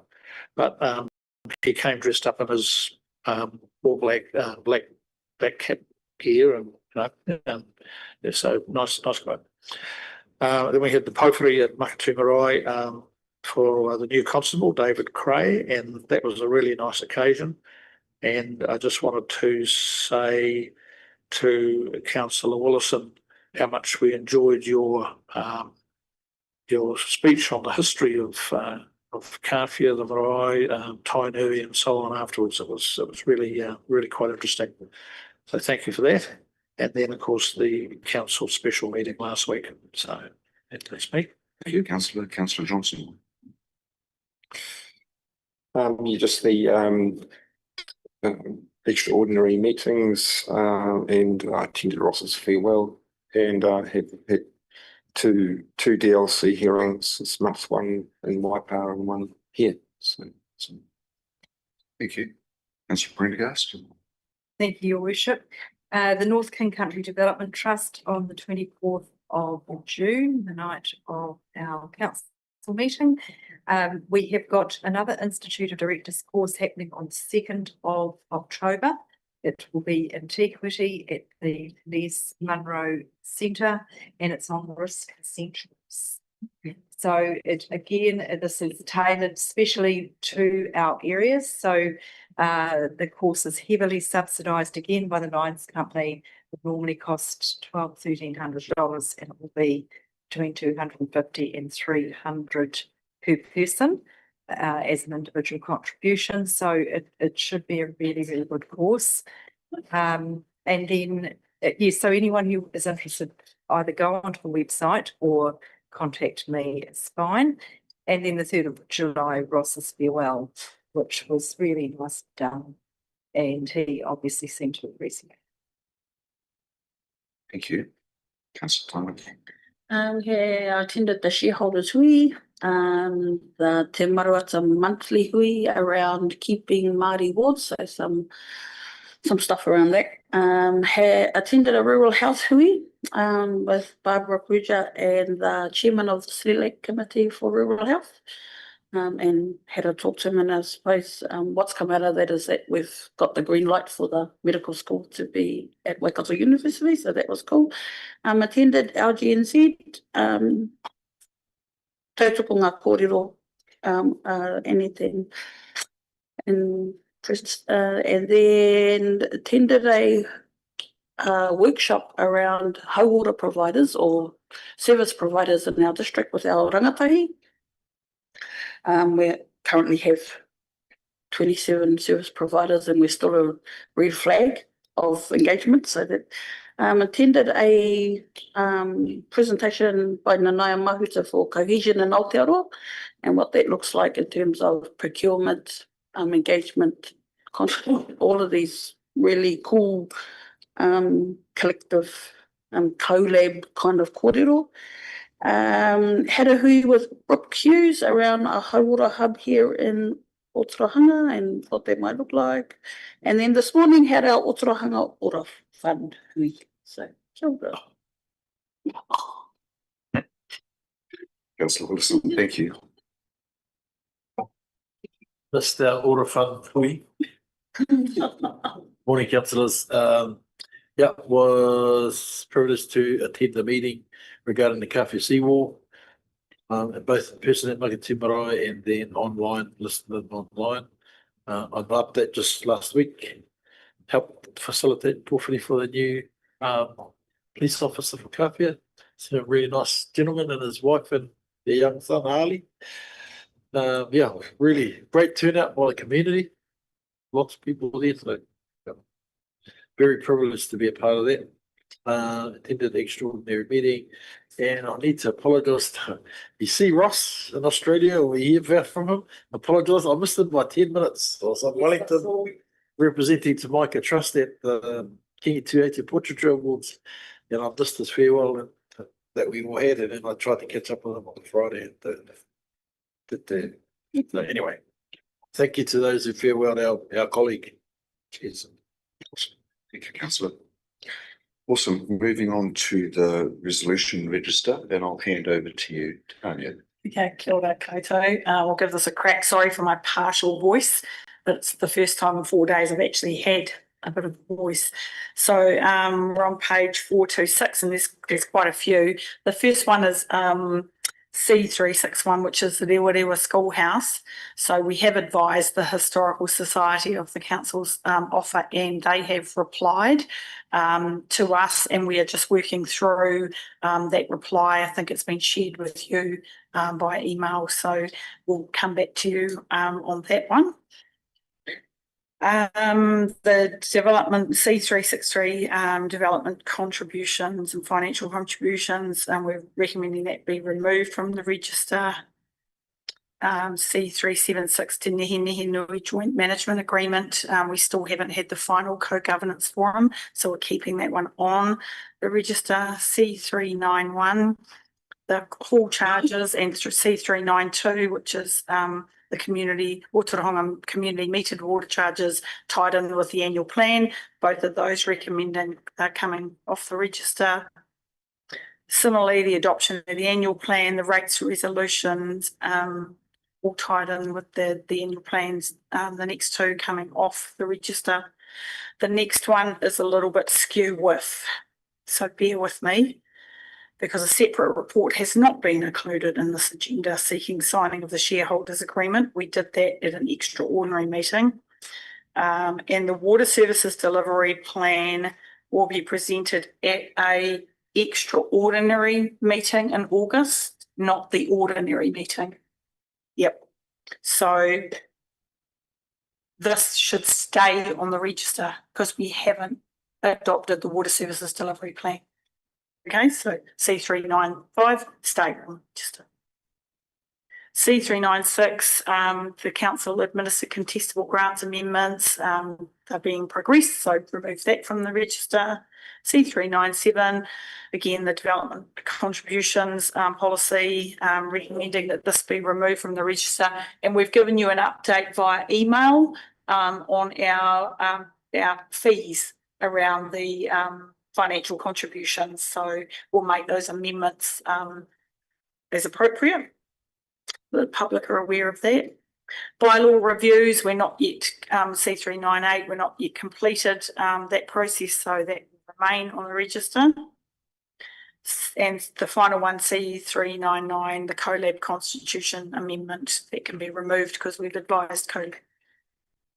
So confirm the removal of resolutions. Yes, all of those ones, except 3. Okay.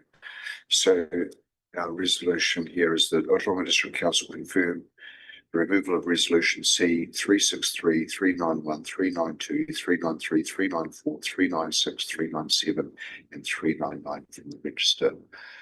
Councillor Hughes will move that. Councillor Williams will second it. All in favour? Yes, carried. Thank you, councillors. Now I'd like to move, still going, there's no lunch break yet. Break yet. Reading instruction. Advise the live stream that we're going to public excluded after the lunch, so reading the live stream now. Okay. So we're gonna, well, and we're gonna adjourn for lunch. Okay, goodbye, everybody. Reading the live stream now, and I'd like to move that we adjourn the meeting to lunch. What will come back into public excluded. Thank you.